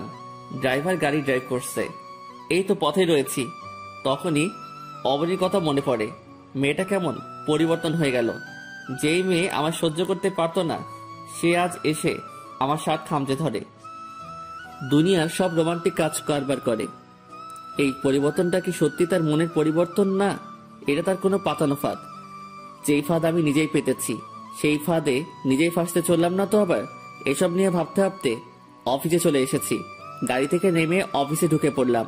কেবিনে বসে নিজেকে একটু রিল্যাক্স করছি, তখনই ম্যানেজার কেবিনে আসে। স্যার, আমি ফাইল রেডি করে রেখেছি, আপনি একটু চেক করে নিলে ভালো হতো। আচ্ছা, আমি দেখছি। ফাইলটা চেক করে নিলাম, সব ওকে আছে কিনা তা দেখার জন্য। সবকিছুই ওকে আছে। তারপর মিটিং এর জন্য চলে গেলাম। মিটিং করছিলাম, তখনই হঠাৎ মিলি ফোন দেয়। এক্সকিউজ মি, একপাশে চলে আসলাম কথা বলার জন্য। ভাইয়া, অনেক কটা ছেলে পেলে বাড়িতে এসে ভাবিকে জোর করে জবরদস্তি তুলে নিয়ে গেছে। কি? হ্যাঁ ভাইয়া, তুই তাড়াতাড়ি বাড়িতে আয়। আমি এক্ষুনি আসছি। মিলির কথা শুনে আমার দুনিয়াদারি যেন ঘুরতে আরম্ভ করলো। তাড়াতাড়ি করে গার্ডদেরকে ফোন করলাম। দুই একবার রিং পড়তেই ফোনটা রিসিভ করলো। কিরে, তোরা আমায় খবর কেন দিলি না? যে অবনীর বাবা আমার ঠিকানা জেনে গেছে আর সে আজ আমার বাসায় লোক পাঠিয়ে অবনীকে তুলে নিয়ে যাওয়ার প্ল্যান করেছে? স্যার কি বলছেন আপনি এসব? এমন তো কোনো প্ল্যানই করেনি ম্যামের বাবা, আর কোনো লোকও তো পাঠানো হয়নি। এমন কিছু হলে তো ম্যামকে নিয়ে এই বাড়িতে আনা হতো। কই, ম্যামকে তো বাড়িতে আনা হয়নি। গার্ডের কথা শুনে কলিজাটা সোজা মোচড় দিয়ে উঠল। হায় আল্লাহ, অবনীর বাবা যদি এইরূপ না করে তাহলে কোনো তৃতীয় ব্যক্তি এই কাজ করলো। রাগে শরীর ফেটে যাচ্ছে। খোদার কসম, তুই যেই হবি না কেন, একবার যদি জানতে পারি যে আমার অবনীর সাথে এইরূপ আচরণ কে করেছে, সোজা কুপিয়ে টুকরো টুকরো করে ফেলবো। মিটিং বাদ দিয়ে রেখে সোজা ঘরে চলে গেলাম। গিয়ে দেখি মিলি আম্মু দুজনেই হতাশাগ্রস্ত হয়ে খাটের উপরে বসে আছে। মিলি, কি করে হলো এমনটা? ভাইয়া আমরাও বুঝতেছি না, হঠাৎ করে কয়েকজন লোক বাড়িতে ঢুকে পড়ে, তারপর তারা জোর করে ভাবিকে তুলে নিয়ে যায়। দারোয়ান আটকানোর চেষ্টা করেছে, তারা তাকেও আহত করেছে। বাকি গার্ড তো সব তোর সাথে চলে গিয়েছিল। ওকে, তোরা টেনশন করিস না, আমি দেখছি কি করা যায়। সে যেই হবে হোক, তোরা ভাই কেমন সেটা তুই ভালো করে জানিস। পাতাল থেকে হলেও তাদের খোঁজ আমি বের করব, এটা বলেই ঘর থেকে বের হয়ে গেলাম। স্যার, ম্যামকে কোথায় গিয়ে খুঁজবো আমরা? সেটা তো আমিও বুঝতেছি না, তবে খোঁজা তো অফ করা যাবে না। দেখি, ছেলেদেরকে বলে দিয়েছি যাতে তারা খোঁজ করে। আশা করি খোঁজ পেয়ে যাব। সারাদিন অবনীর খোঁজ করলাম, কিন্তু কোনোভাবেই অবনীর খোঁজ পেলাম না। রাত 1টার সময় বাড়ি ফিরেছি। এমন কোনো অলিগলি নাই যে অবনীর খোঁজ করি নাই, কিন্তু অবনীর খোঁজ পাইনি। মাথা তো পুরো জ্যাম হয়ে আছে। আল্লাহ, তুমি আমার অবনীকে রক্ষা করো। ওর যদি কিছু হয়ে যায় তাহলে আমি নিজেকে ঠিক রাখতে পারবো না। মেয়েটাই যে আমার পুরো দুনিয়াদারি দখল করে নিয়েছে। ছোট বোন মিলি এসে জিজ্ঞেস করলো, ভাইয়া ভাবির খোঁজ পেয়েছিস কোনো? মুখটা মলিন করে রেখেছি। সে আমার মুখের ভাব ভঙ্গিমা দেখে বুঝে নিল। ভাইয়া তুই টেনশন করিস না, দেখবি ভাবির খোঁজ ঠিক পেয়ে যাবি। আর যে এই রূপটা করেছে তাকে তুই একদম ছাড়বি না। মিলি, তাকে দুনিয়াতে রাখবো না আমি। কার ওয়াইফের সাথে এই রূপটা করেছে তারা হয়তো জানে না। মায়ের দুধ মুখে দিয়ে বের করবো তাদের আমি। মিলি চলে গেল। আমি বিছানায় গা এলিয়ে দিয়ে শুয়ে আছি। খাওয়া দাওয়া যেন একদম মুখে ওঠেনি সারাদিন। অবনীর চিন্তায় আরো পাগল হয়ে যাচ্ছি। অবনী কিভাবে আছে, কোন হালতে আছে, তারা যদি আমার কলিজাটার কোনো ক্ষতি করে দেয়। ভিতরটা কেমন শুকিয়ে গেছে আমার। খুব কষ্ট হচ্ছে অবনীর জন্য। নিজেকে আর ধরে রাখতে পারলাম না, ফুপিয়ে কান্না করে দিলাম। যতই হোক, ভালোবাসার মানুষকে নিয়ে কেউ রিস্ক নিবে না। কান্না করতে করতে কখন যে ঘুমিয়ে গেছি তা নিজেও বলতে পারবো না। সকালবেলায় মিলি এসে ডাক দিল, কিরে ভাইয়া, ঘুম থেকে উঠবি না? অনেকটা বেলা হয়ে গেল তো। মিলির গলার আওয়াজ শুনে লাফ দিয়ে ঘুম থেকে উঠে পড়লাম। এক মুহূর্তের জন্য মনে হচ্ছিল রাতে আমি সবটাই স্বপ্নে দেখেছি। মিলি, অবনী কোথায়?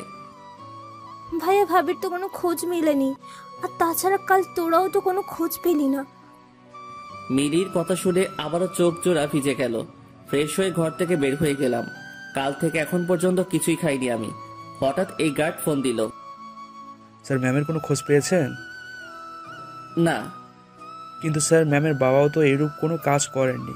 হয়তো এখানে তৃতীয় কোনো ব্যক্তি আছে। হ্যাঁ, সেটা আমারও মনে হচ্ছে। তবে স্যার, টেনশন করবেন না, ম্যামের খোঁজ ঠিকই পেয়ে যাবেন। তবে আপনাকে একটা ইনফরমেশন দিতে পারি। জানি না সেটা কোনো কাজে আসবে কি না, তাও বলি। রাজ নামের এক ছেলে ম্যামের পিছনে অনেক দিন ধরে ঘুরঘুর করছে। ম্যামের বাবার কাছে বিয়ের প্রস্তাবও পাঠিয়েছে, কিন্তু তিনি না করে দেন। সেই ছেলে কিছু করেনি তো আবার? জানি না, তবে হয়তোবা সেই করেছে এই কাজ। আচ্ছা, তার কোনো ইনফরমেশন আছে কি? হ্যাঁ স্যার, তার ঠিকানা আমি জানি। আপনাকে সেটা মেইল করে দিচ্ছি আমি এক্ষুনি। আচ্ছা। একটু পর গার্ড ঠিকানা মেইল করে দিল। আমি আমার লোকজন নিয়ে সোজা সেখানে চলে গেলাম, কিন্তু সেখানে গিয়ে কাউকেই পেলাম না। দরজায় তালা লাগিয়ে রেখেছে। মনটা পুরো খারাপ হয়ে গেল। শেষ একটা আশ্বাস পেয়েছিলাম, সেটাতেও এসে হতাশ হলাম। বাড়ি ফিরে চলে আসলাম হতাশা নিয়ে। হঠাৎই একটা অপরিচিত নাম্বার থেকে ফোন আসলো। ফোনটা রিসিভ করতেই, দেখ আকাশ, তোর সাথে আমার কোনো কিছুই নেই। অবনীকে আমার অনেক আগে থেকেই ভালো লাগতো, কিন্তু তুই হুট করে তাকে বিয়ে করে বসলি, তাই তাকে জোর করে এভাবে তুলে আনতে হলো। অবনীর নাম শুনে ভিতরটা মোচড় দিয়ে উঠল। কে তুই? আর আমার অবনী কোথায়? আমি যে হই না কেন তা দিয়ে তোর কাজ নেই। আর অবনী আমার কাছে ভালোই আছে। দেখ মাঝে তুই হুট করে অবনীর জীবনে চলে এসেছিস, না হয় তাকেই আমি বিয়ে করতাম।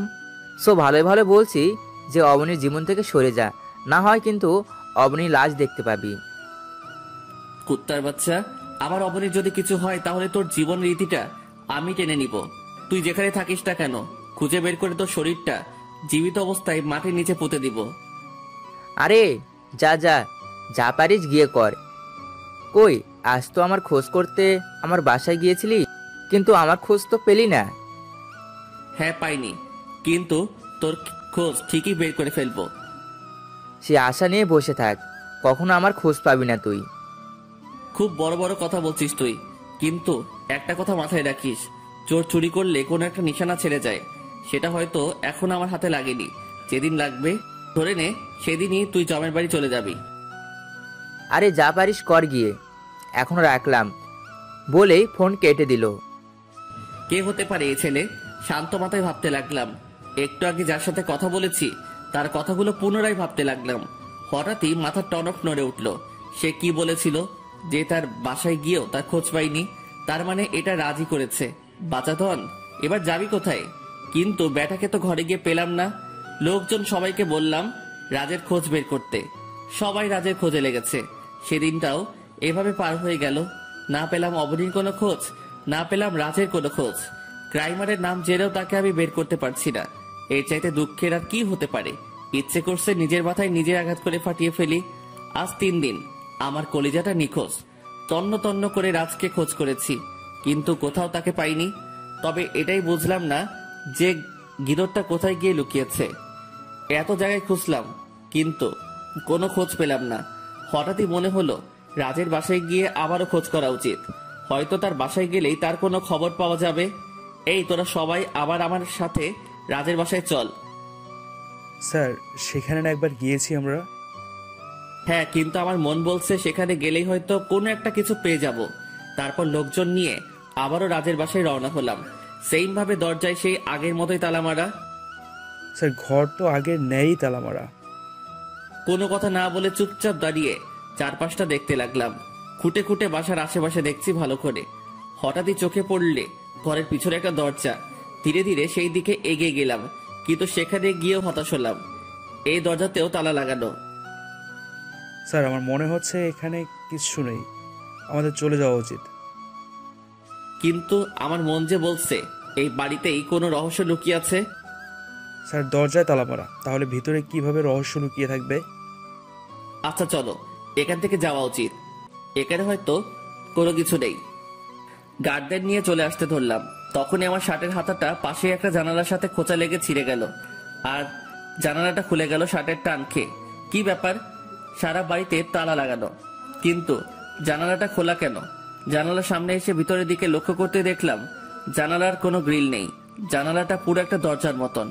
একটা মানুষ অনায়াসে এখান দিয়ে যাতায়াত করতে পারবে। কোনো কিছু না ভেবে জানালা দিয়ে ভিতরে ঢুকে পড়লাম। গার্ড কয়েকজন আমার সাথে সাথে জানালা দিয়ে ভিতরে প্রবেশ করলো।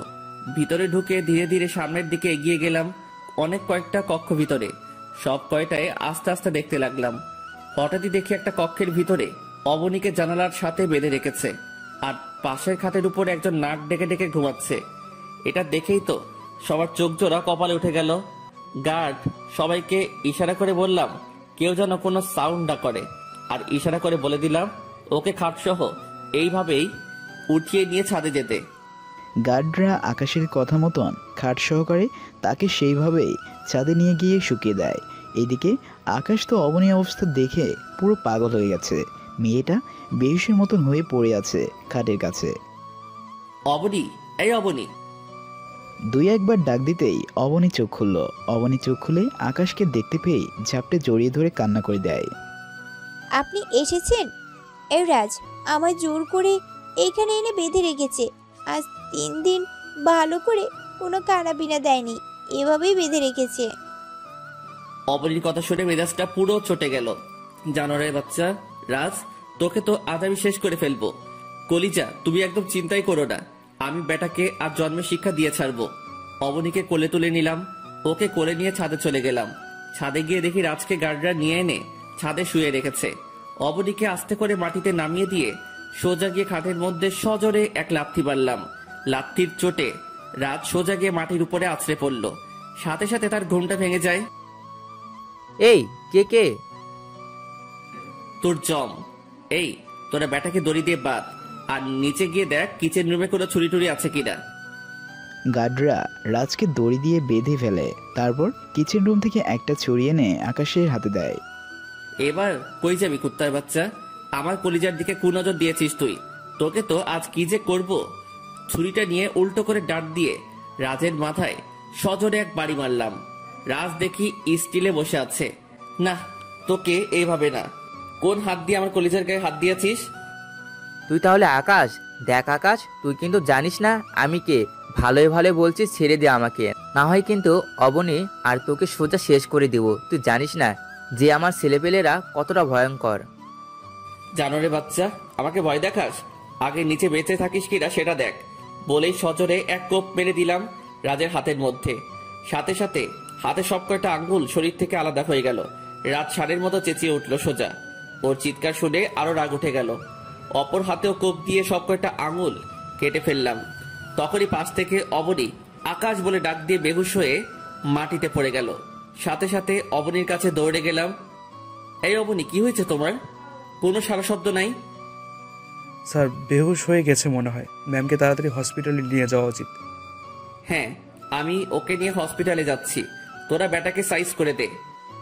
আকাশ অবনীকে কোলে তুলে নিয়ে হসপিটালের উদ্দেশ্যে রওনা দেয়। অন্যদিকে গার্ডরা রাজকে ছাদের রেলিংয়ের সাথে উল্টো করে ঝুলিয়ে রেখেছে দড়ি দিয়ে বেঁধে, আর দড়ির অপর প্রান্তে মোমবাতি জ্বালিয়ে দিয়েছে। আগুনে পুরো যতটা সময় দড়িতে ছিঁড়ে না যাবে ততটা সময় ওই রাজ্যের হায়াত। পড়ে ছিঁড়ে গেলেই রাজ্যের কামতামাম। অবনীকে এনে হসপিটালে অ্যাডমিট করিয়েছি। ডক্টর অবনীকে চেক আপ করে জানালো যে শরীর অতিরিক্ত দুর্বল হওয়ায় বেহুশ হয়ে গিয়েছে। অবনীকে স্যালাইন লাগিয়ে দিয়েছে। কিছু সময় পর তার জ্ঞান ফিরে আসবে। বিকালের দিকে অবনীর জ্ঞান ফিরে আসে। যাক, আল্লাহর কাছে লাখো কোটি শুকরিয়া। ডক্টর তাকে আজ হসপিটালে রাখতে বলে। রাতের বাজে 9টা। অবনীকে নিজের বাহুডোরে নিয়ে শুয়ে আছি। তখনই অবনীর বাবার গার্ড আমাকে ফোন দেয়, যাকে আমি অবনীর বাবার গার্ড হিসেবে নিযুক্ত হতে বলেছি, যাতে করে সব খবর আমি পেতে পারি। সে মূলত আমার লোক। স্যার আপনি তাড়াতাড়ি হসপিটাল থেকে পালান। অবনীর বাবা আর সেনাবাহিনী আপনার হসপিটালে আসছে। তাদেরকে কে যেন খবর দিয়েছে যে ম্যাম এই হসপিটালে আছে। গার্ডের কথা শুনে পায়ের নিচ থেকে যেন মাটি সরে গেল মতন অবস্থা। আল্লাহ, এখন কি করবো আমি? অবনী যে আমার বুকে জড়িয়ে ধরে ঘুমিয়ে আছে, কিন্তু সেনাবাহিনী যদি একবার এসে পড়ে তাহলে তারা আমার কাছ থেকে অবনীকে চিরতরে ছিনিয়ে নিয়ে চলে যাবে। মাথায় যেন কিছুই কাজ করছে না। একে তো মেয়েটা অসুস্থ, তার উপর একটু ঘুমিয়েছে। এখন যদি তার ঘুমের ব্যাঘাত ঘটে তাহলে মেয়েটা আরো দুর্বল হয়ে পড়বে। তার প্রচুর রেস্টের প্রয়োজন। কিন্তু অন্যদিকে যে অবনীর বাবাও আসছে। না, যাই হবে হোক, অবনীকে নিয়ে হসপিটাল থেকে আগে সরে যাওয়া উচিত। অবনীকে আলতোভাবে কোলে উঠিয়ে নিলাম। পরে হসপিটালের অন্য গেট দিয়ে অবনীকে নিয়ে বের হয়ে আসলাম। ড্রাইভারকে বলেছি তাড়াতাড়ি গাড়ি ড্রাইভ করতে। ড্রাইভার গাড়ি ড্রাইভ করছে। এদিকে অবনী আমার বুকের মধ্যে জড়িয়ে ধরে এখনো ঘুমিয়ে আছে। মেয়েটাকে যতটুকু পারি আগলে রেখেছি। ওর ঘুমন্ত চেহারাটা কি যে মারাত্মক! আল্লাহ, অপলক দৃষ্টিতে তাকিয়ে আছে অবনীর দিকে। স্যার বাসার সামনে এসে পড়েছি। ড্রাইভারের কথাই হুঁশ ফিরে আসলো। অবনীকে গাড়ি থেকে নামিয়ে বাসায় নিয়ে গেলাম। মিলি আর আম্মু তো পুরো হতাশ হয়ে আছে। আমাকে দেখতে পেয়ে মিলি দৌড়ে আসে। ভাইয়া, ভাবি কেমন আছে? জানি না রে আমি, কারণ ভালো করে ট্রিটমেন্ট করাতে পারিনি ওর। এর আগে প্রবলেম চলে আসে। আর এখন জোরে কথা বলিস না, ও ঘুমোচ্ছে। আচ্ছা ভাইয়া। অবনীকে নিয়ে গিয়ে খাটের উপরে শুইয়ে দিলাম। তাকে শুইয়ে দিয়ে আস্তে ধরলাম। তখনই অবনী চেঁচিয়ে উঠল, এই, আপনি কোথাও যাবেন না, আপনি আমার কাছেই থাকবেন। আপনাকে জড়িয়ে ধরে আমি ঘুমাবো। আল্লাহ, অবনীর ঘুম ভেঙেছে কখন? অবনী, তোমার ঘুম ভেঙেছে কখন? কোনো সারা শব্দ নাই। ভালো করে লক্ষ্য করে দেখলাম অবনী ঘুমের ঘরে চেঁচিয়েছে। না, ওকে ছেড়ে ওঠা যাবে না এখন। আর তাছাড়া সে আমায় হাত দিয়ে জড়িয়ে ধরে রেখেছে। অবনীর এমন কাণ্ড দেখে নিজের কাছেই অবাক লাগে। করতে চেয়েছিলাম কি আর হলোটা কি? অবনী যেন আমার পৃথিবীর সর্বপ্রথম দুর্বলতা হয়ে দাঁড়িয়েছে। মেয়েটার প্রতি অতিরিক্ত মায়া জমে গেছে। অবনীর থুতনিতে কপালে অনেক কয়টা চুমু এঁকে দিলাম। অবনীকে জড়িয়ে ধরে শুয়ে আছি। হঠাৎই মনে হলো অবনীর শরীরের অবস্থা ভালো না। সাথে সাথে অবনীকে নিজের থেকে ছাড়িয়ে নিয়ে উঠে গেলাম। সে টেরই পেল না। তারপর ডক্টর সাহেবকে ফোন করে অবনীর শরীরের কন্ডিশন বললাম। আচ্ছা, আমি কিছু মেডিসিন আর একটা ফর্মুলা দিচ্ছি। মেডিসিনগুলো সময় মতো পেশেন্টকে দিবেন আর নিয়মগুলো ফলো করবেন। আচ্ছা ডক্টর সাহেব। তারপর ফোনটা রেখে দিলাম। ডক্টর সাহেব বলেছে অবনীকে ফুল বেড রেস্টে দিতে আর ভিটামিন জাতীয় খাবার খাওয়ানোর জন্য বলেছেন। ডক্টরের কথা মতন সমস্ত কিছু ফলো করলাম। রাতে অবনীকে ঘুম থেকে তুলে দুধ খাইয়ে দিলাম। পরে আমি কিছু হালকা খাবার খেয়ে ওকে নিয়ে শুয়ে পড়লাম। পরদিন সকালবেলায় অবনীর আগে ঘুম ভেঙে যায়।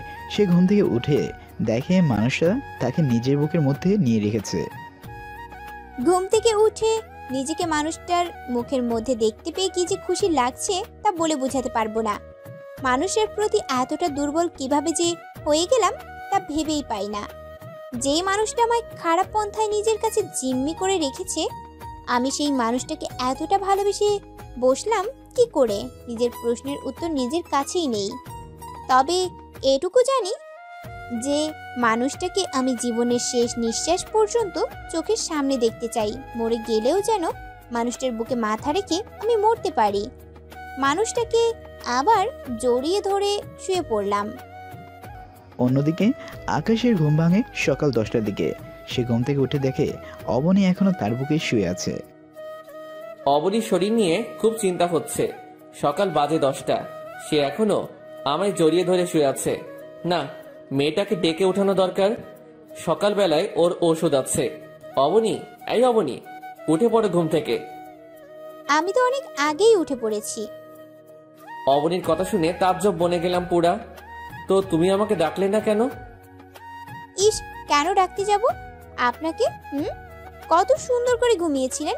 আপনার ঘুমন্ত চেহারা দেখে খুব লোভ হচ্ছিল, তাই আপনাকে আবার জড়িয়ে ধরে শুয়ে পড়েছি। আরে আমার লক্ষ্মী বউটারে, দেখি একটু আদর করে দেই। অবনীকে টান দিয়ে আরো কাছে নিয়ে আসলাম। তারপর ওর সমস্ত মুখমণ্ডলে চুমু খেয়েছি। সে তো লজ্জায় শেষ।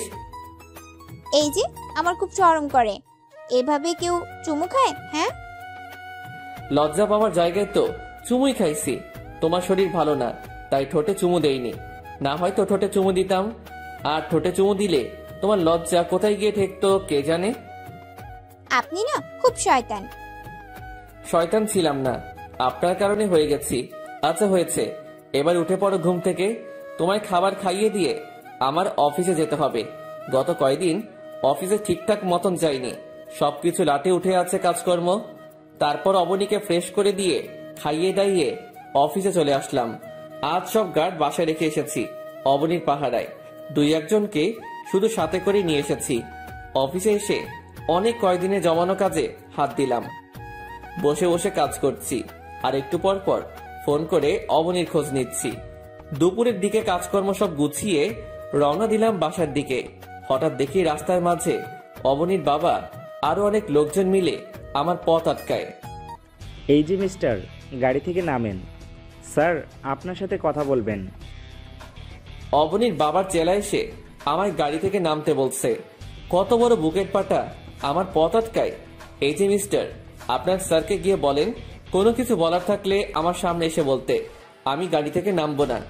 আমার কথা শুনে অবনীর বাবার কর্মরত চেলা চলে গেল।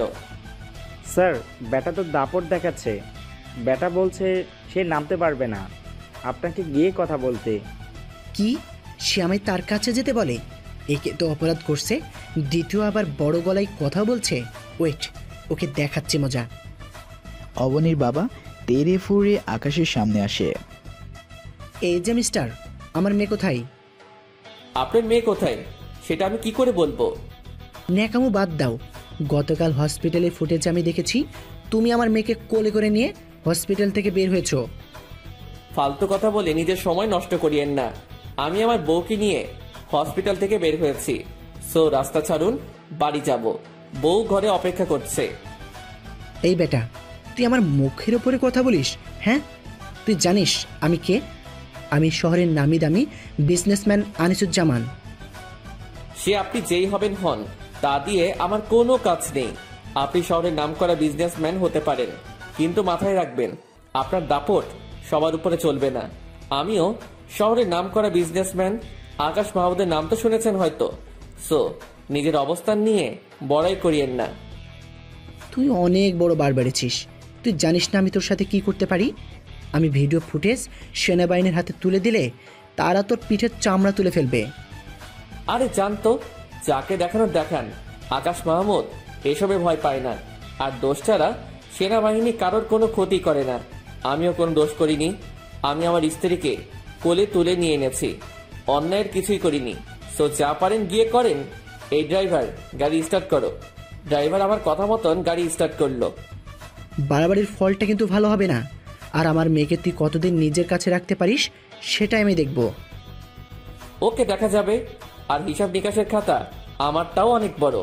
যেদিন আমি খাতা খুলে হিসাব নিকাশ করতে বসবো, সেদিন সব কয়টাকে 3.5 হাত মাটির নিচে পৌঁছে দিব। চললাম, সেখান থেকে চলে আসলাম। এই যে, আপনার কি হয়েছে? এতটা রেগে আছেন কেন? না, কিছুই হয়নি। অবনীকে মিথ্যা বললাম, কারণ তার বাবার কথা মনে করিয়ে দিয়ে তার মন খারাপ করতে চাই না। আচ্ছা, আপনাকে একটা কথা বলবো? হ্যাঁ, বলো। আমার না বাবা মায়ের কথা খুব মনে পড়ছে। আমাকে একটু তাদের সাথে দেখা করতে দিবেন? অবনীর কথা শুনে ভিতরটা কেমন জানি করে উঠলো। চুপ করে আছি। কি বলবো অবনীকে, তা খুঁজে পাচ্ছি না। কিছু বলছেন না যে? দেখা করতে পারো, কিন্তু তোমার বাবা যে তোমাকে আমার কাছ থেকে ছিনিয়ে নিয়ে যাবে। আমার বাবা কিছুই করতে পারবে না, আর আপনার ভরসা আছে তো আমার উপরে?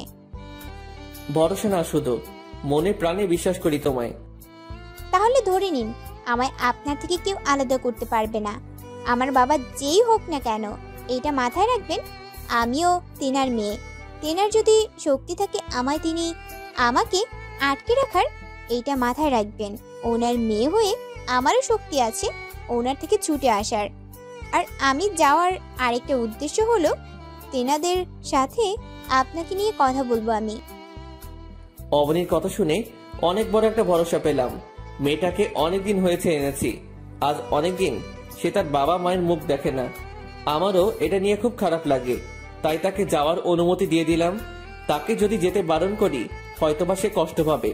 যেই মেয়ে হসপিটাল থেকে পালিয়ে যাওয়ার সুযোগ পেয়েও পালিয়ে যায়নি, সেই মেয়ে অন্তত আমাকে ছেড়ে যাবে না। আর তার আচরণে আমি বুঝে গেছি যে সেও আমায় চায়। আচ্ছা, তাহলে আমি কখন যাব? বিকেলে রেডি হয়ে থেকো, আমি তোমার বাসার সামনে নামিয়ে দিয়ে আসবো। আচ্ছা।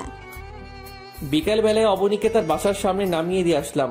খুব ভয় হচ্ছিল অবনীকে নিয়ে, কিন্তু অবনীর আচরণে অনেকটা আস্থা পেয়েছি আমি, তাই তাকে যেতে দিয়েছি। আমি জানি অবনী আমাকে ভালোবেসে ফেলেছে। সে আমায় কোনো দিনও ঠকাবে না, তবে গুটিবাজি করলে সেটা তার বাবা করবে। কিন্তু তাতে কোনো আপত্তি নেই। নিজের জিনিসকে নিজের কাছে ছিনিয়ে কি করে আনতে হয় সেটা আমার ভালোই জানা আছে। আর তাছাড়া বাঘে সিংহের লড়াইয়ের সময় চলে এসেছে। অবনীর বাবা যদি কোনো চাল চালে অবনীকে নিয়ে, তাহলে খেলাটা একদম আমি খেলে দিব। বিকাল পেরিয়ে রাত হয়ে গেল। অবনীকে ছাড়া কিছুই ভালো লাগছে না।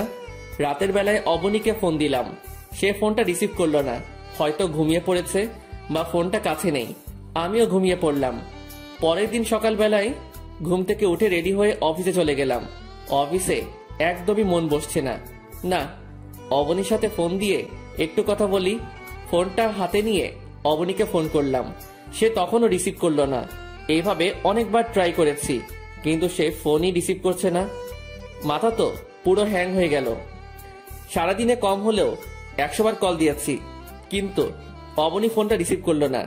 ইচ্ছে করছে অবনীর বাসায় চলে যাই সোজা, কিন্তু তার বাবার কারণে সেখানে যাওয়া যাবে না।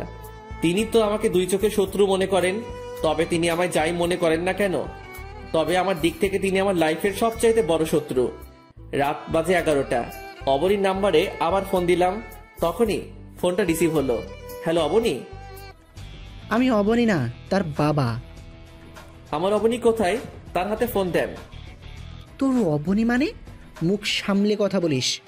অবনী আমার মেয়ে, আর তার সাথে তোর কোনো কাজই নেই। আমি বলেছি অবনীকে ফোনটা দিন। এই বেটা, গলাবাজি কম কর। একে তো আজ সকালে বড় গলায় কথা বলে আমার রগ চটে দিয়েছিস, আবার এখনো আমার সাথে বড় গলায় কথা বলছিস। কি সাহস বেড়েছে তোর? হ্যাঁ, দাঁড়া, তোর ব্যবস্থা করছি।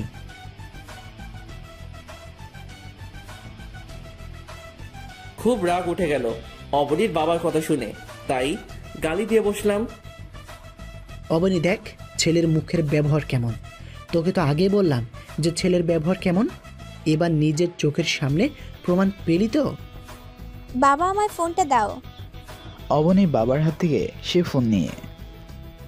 আকাশ, আপনাকে অনেক ভালো ভেবেছিলাম, কিন্তু আপনি আসলে একটা গুন্ডা। আমার সামনেই আমার বাবাকে ধমকি দিচ্ছেন। অবনী কি করবো বলো, তোমার সাথে কথা বলতে না পেরে মাথায় রাগ উঠে গেছে। এই যে আপনার রাগ আপনার কাছেই রাখেন, আর শুনেন, আপনার সাথে আমার আর কোনো কিছুই নেই।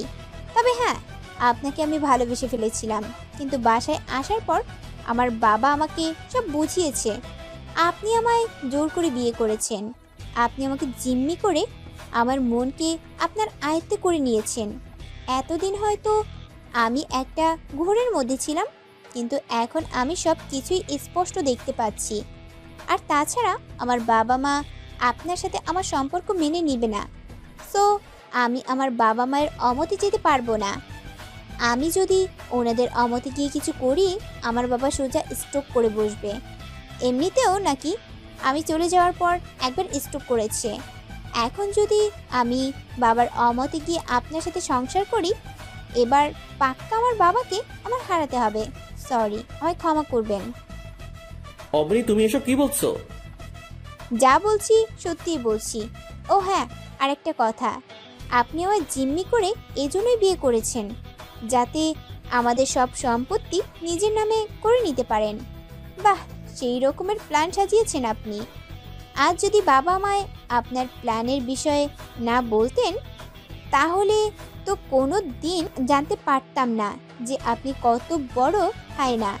ছি, আমার ভাবতেই লজ্জা লাগছে যে কিনা আমি আপনার মতন একটা লোভী মানুষকে ভালোবেসে ফেলেছিলাম। অবনী তোমার বাবা সবটাই মিথ্যা বলেছে। এই জানোয়ার, চুপ একদম। আমার বাবার নামে একটাও বাজে কথা শুনবো না আমি। আর আজকের পর এই নাম্বারে কোনো ফোন না আসে। আপনার মতন লোভী মানুষের সাথে আমার সমস্ত সম্পর্ক শেষ। বাই। অবনীর কথা শুনে মাথায় আকাশ ভেঙে পড়ল মতন অবস্থা। ভেবেছিলাম হয়তো গুটিবাজি করলে অবনীর বাবা করবে, কিন্তু অবনীও যে এইরূপ গুটিবাজি করবে তা কোনোদিনও ভাবতে পারিনি। তবে হ্যাঁ, অবনীর কথা শুনে বুঝতে বাকি রইল না যে এর পিছনে কলকাঠি অবনীর বাবা নেড়েছে। খুব কষ্ট হচ্ছে বুকের ভিতরে, ইচ্ছে করছে চিৎকার করে কান্না করতে। তখনই আম্মু রুমে আসে। বাবা, আমি আগ থেকেই জানতাম যে মানুষটা এইরূপ কিছু করবে। যেই মানুষটার খুন করতে হাত কাঁপে না, সে নিজের স্বার্থের জন্য কি কি করতে পারে তা হয়তো তোর ধারণার বাহিরে। কিন্তু আম্মু, এখন কি করব আমি? অবনীও যে আমায় ভুল বুঝেছে। আকাশ, কি করবি মানে? প্রতিশোধ নিবি। অনেক দিন তো চুপ ছিলি, এবার প্রতিশোধ নেওয়ার পালা চলে এসেছে। এমনভাবে প্রতিশোধ নিবি মানুষটার উপরে যাতে করে সে কবরে চলে যায়। হ্যাঁ আম্মু, ঠিক বলেছ, প্রতিশোধ নেওয়ার সময় এসে গেছে। আনিসুজ্জামান, তুই খালি ওয়েট কর, তোর রক্ত দিয়ে হোলি খেলার সময় এসে গেছে। তোর জীবনের শেষটা আমার হাতেই হবে। হাতের কর গুনে গুনে নিঃশ্বাস নে। আর হয়তো কিছু সময়ের অতিথি তুই দুনিয়ার। এরপর তোর খেল খতম। তুই আমার সাথে গুটিবাজি করেছিস তো, এবার দেখবি আসল গুটিবাজি কাকে বলে। সেদিনই বুঝতে পারবি অপকর্মের ফল কতটা ভয়ঙ্কর হয়। শোবের অপেক্ষায় বসে আছি আর ভাবছি কিভাবে অবনীকে তার বাবার কাছ থেকে আমার কাছে নিয়ে আসবো, কিন্তু কোনো কিছুই যেন মাথায় খেলছে না। কারণ অবনীর বাসায় অনেক কড়া সিকিউরিটি, তাদের মধ্যে দিয়ে গিয়ে অবনীকে তুলে আনা যাবে না। তবে চাইলে লোকজন দিয়ে সেটা আমি করতে পারি, কিন্তু অতিরিক্ত হাঙ্গামা আমি করব না, কারণ এতে দুই পক্ষেরই হেনস্থা হবে। তাই ঠান্ডা মাথায় একটা প্ল্যান বানালাম। আমার লোক যে আছে অবনীর বাবার বডিগার্ড, তাকে ফোন দিলাম। তার নাম রফিক। স্যার বলেন। রফিক, আমি কি বলি সেটা মন দিয়ে শোনো। অবনীকে যেদিন ওর বাবা কলেজে পাঠাবে সেদিন তুমি আমায় ইনফর্ম করবে। আচ্ছা স্যার। আরো কি কি করতে হবে সবকিছু রফিককে শিখিয়ে দিলাম। আজ 1 সপ্তাহ ধরে সুযোগের অপেক্ষা করছি, কারণ আমি অবনীর বাসায় কোনো হাঙ্গামা করতে চাই না। 10 দিনের মাথায় রফিক আমাকে ফোন দিল। স্যার ম্যামকে কলেজে পাঠিয়েছে আজকে। ওকে, বাকিটা আমি দেখছি। তা ঠিক আছে, কিন্তু স্যার ম্যামের সাথে অনেকগুলো বডিগার্ড নিযুক্ত করে দিয়েছে ম্যামের বাবা। রফিক, তুমি সেটা নিয়ে টেনশন করিও না। তুমি এটা ভালো করেই জানো যে আমি কত বড় খেলোয়াড়। জি স্যার। ওকে, তাহলে এখন রাখছি। আর তোমায় কি বলেছি সেটা মাথায় রেখো। তারপর ফোনটা রেখে দিলাম। পরে আমিও আমার সমস্ত গার্ড নিয়ে কলেজে চলে গেলাম।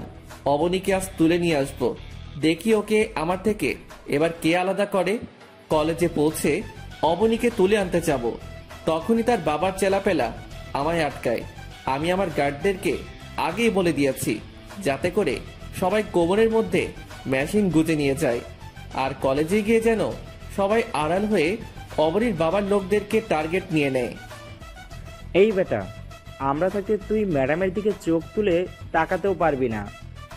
শোন, বাহাদুরি কমিয়ে কর। আর তোরা রাস্তা মাপ।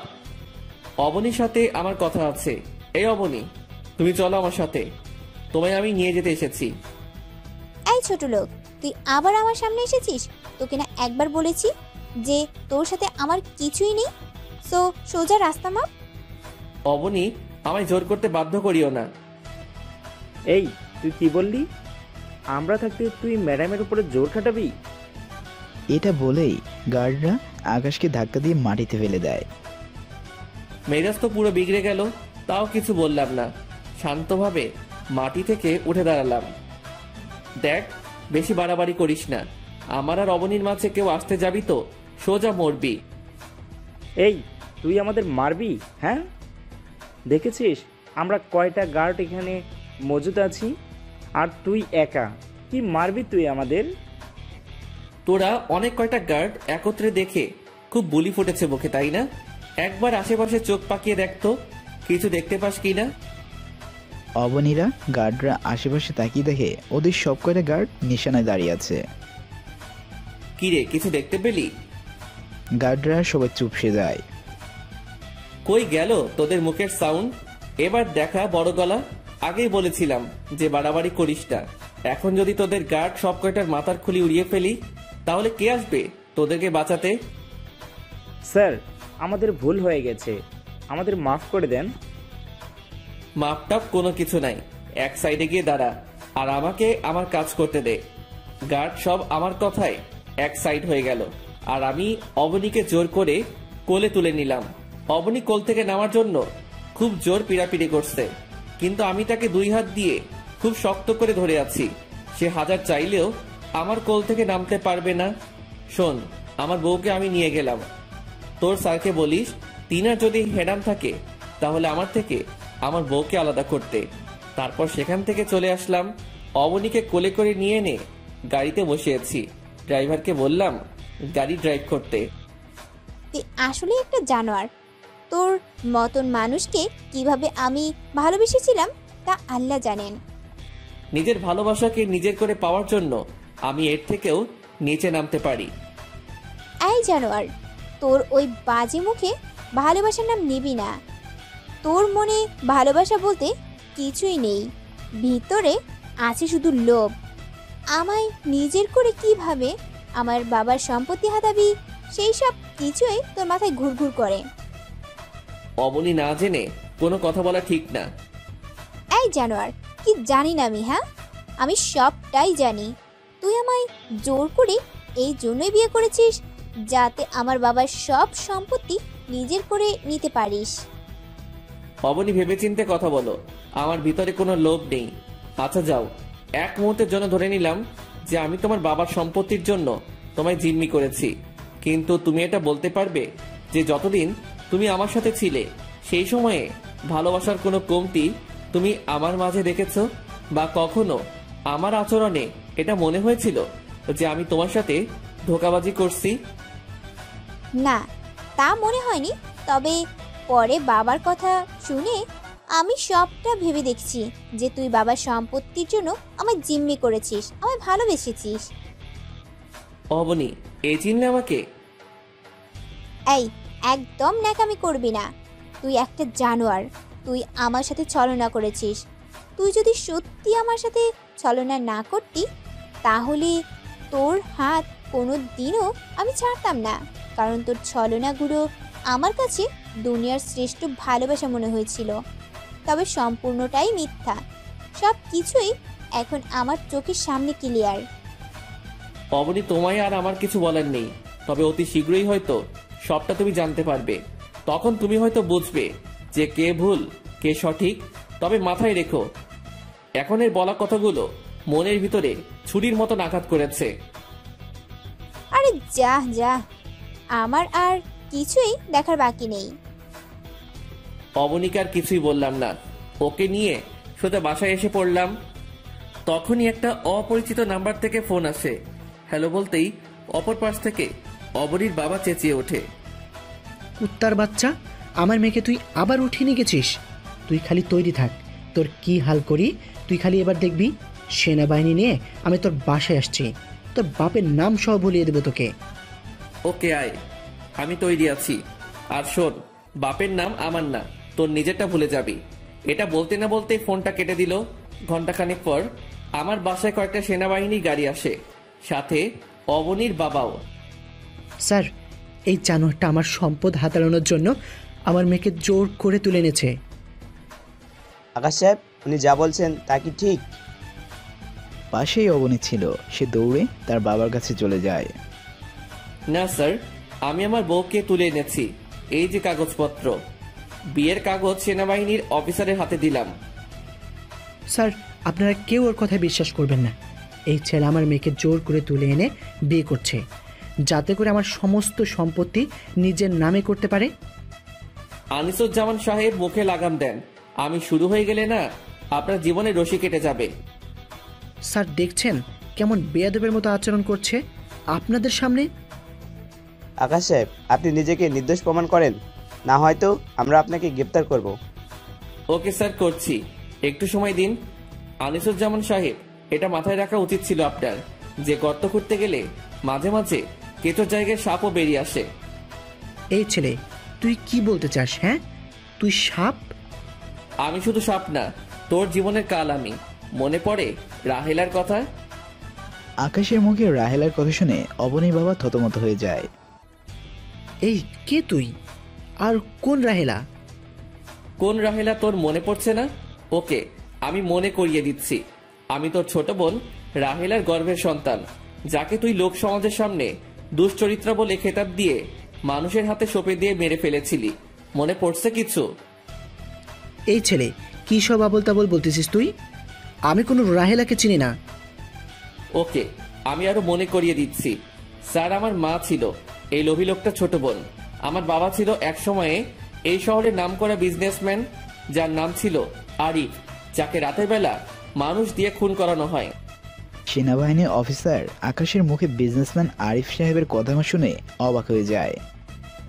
তুমি কি সেই আরিফ সাহেবের ছেলে, যাকে রাতের বেলায় কয়েকজন মিলে খুন করে ফেলে রেখে চলে গিয়েছিল, যেই খুনের আসামি এখন পর্যন্ত প্রশাসন ধরতে পারেনি?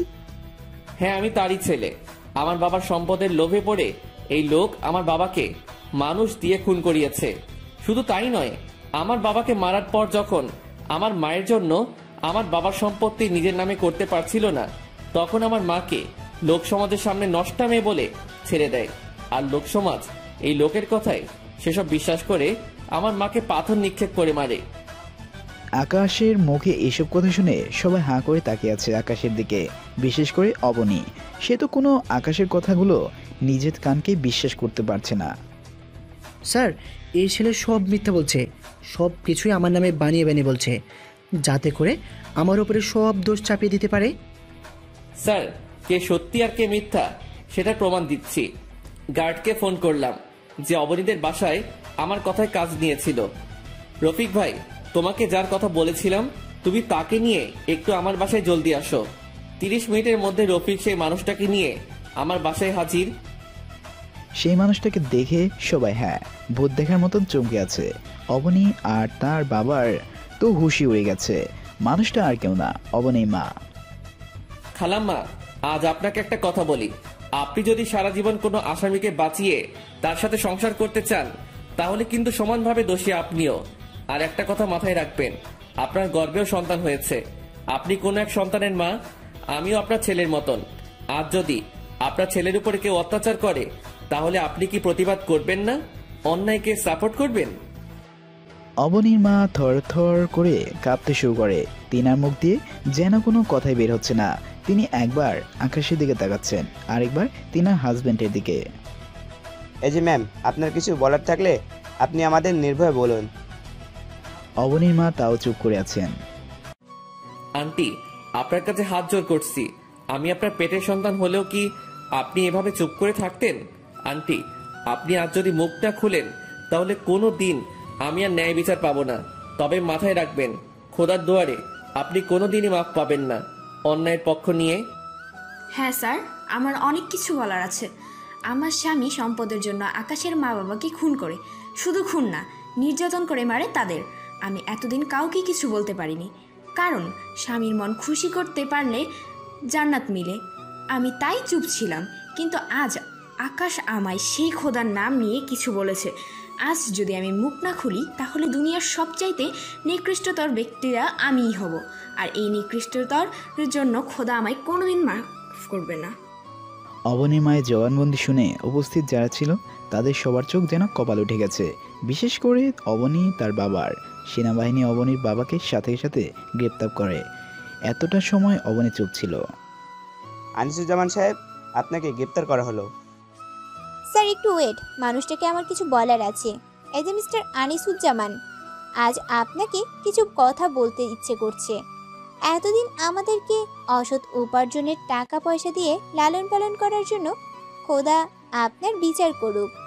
আর আপনার মতো জঘন্য পিতার ঘরে কোনো মায়ের সন্তান না জন্মাক। ছি, আপনি আমার বাবা, এটা ভাবতেও আমার ঘৃণা হচ্ছে। স্যার, এই জঘন্য লোকটাকে আপনারা আমার চোখের সামনে থেকে নিয়ে যান। সেনাবাহিনী অবনীর বাবাকে ধরে নিয়ে যায়। তিনাকে ধরে নিয়ে যাওয়ার পরই এই কান্নার রোল পড়ে যায় সেখানে। অবনীর মা আর অবনী ফুফিয়ে কান্না করে দেয়। অবনীর কান্না দেখে যেন ভিতরটা ফেটে যাচ্ছে। কাঁদুক, আরো কাঁদুক। তখন আমারও খুব করে কাঁদতে ইচ্ছে করছিল, কিন্তু সে আমায় সামলায়নি, বরং আরো টানা মেরেছে। মেয়েটা কান্না করতে করতে হেঁচকি উঠে যায়। এবারে দাঁড়িয়ে থাকতে পারলাম না, দৌড়ে অবনীর কাছে চলে গেলাম। আরে পাগলি, এত কান্না করছো কেন?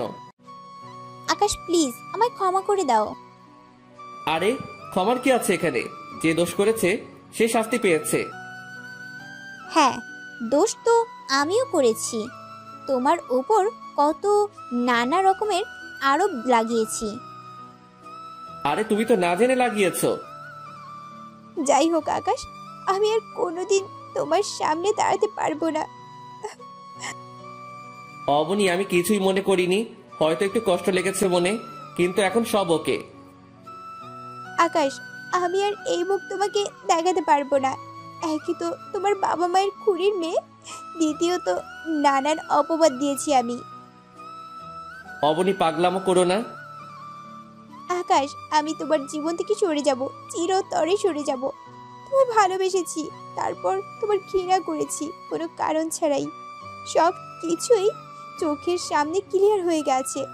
তোমার শুধু হেট করেছি আমি, কিন্তু বিশ্বাস করো, তোমার নিয়ে এখন মনের মধ্যে খুব ঘূর্ণিঝড় বইছে।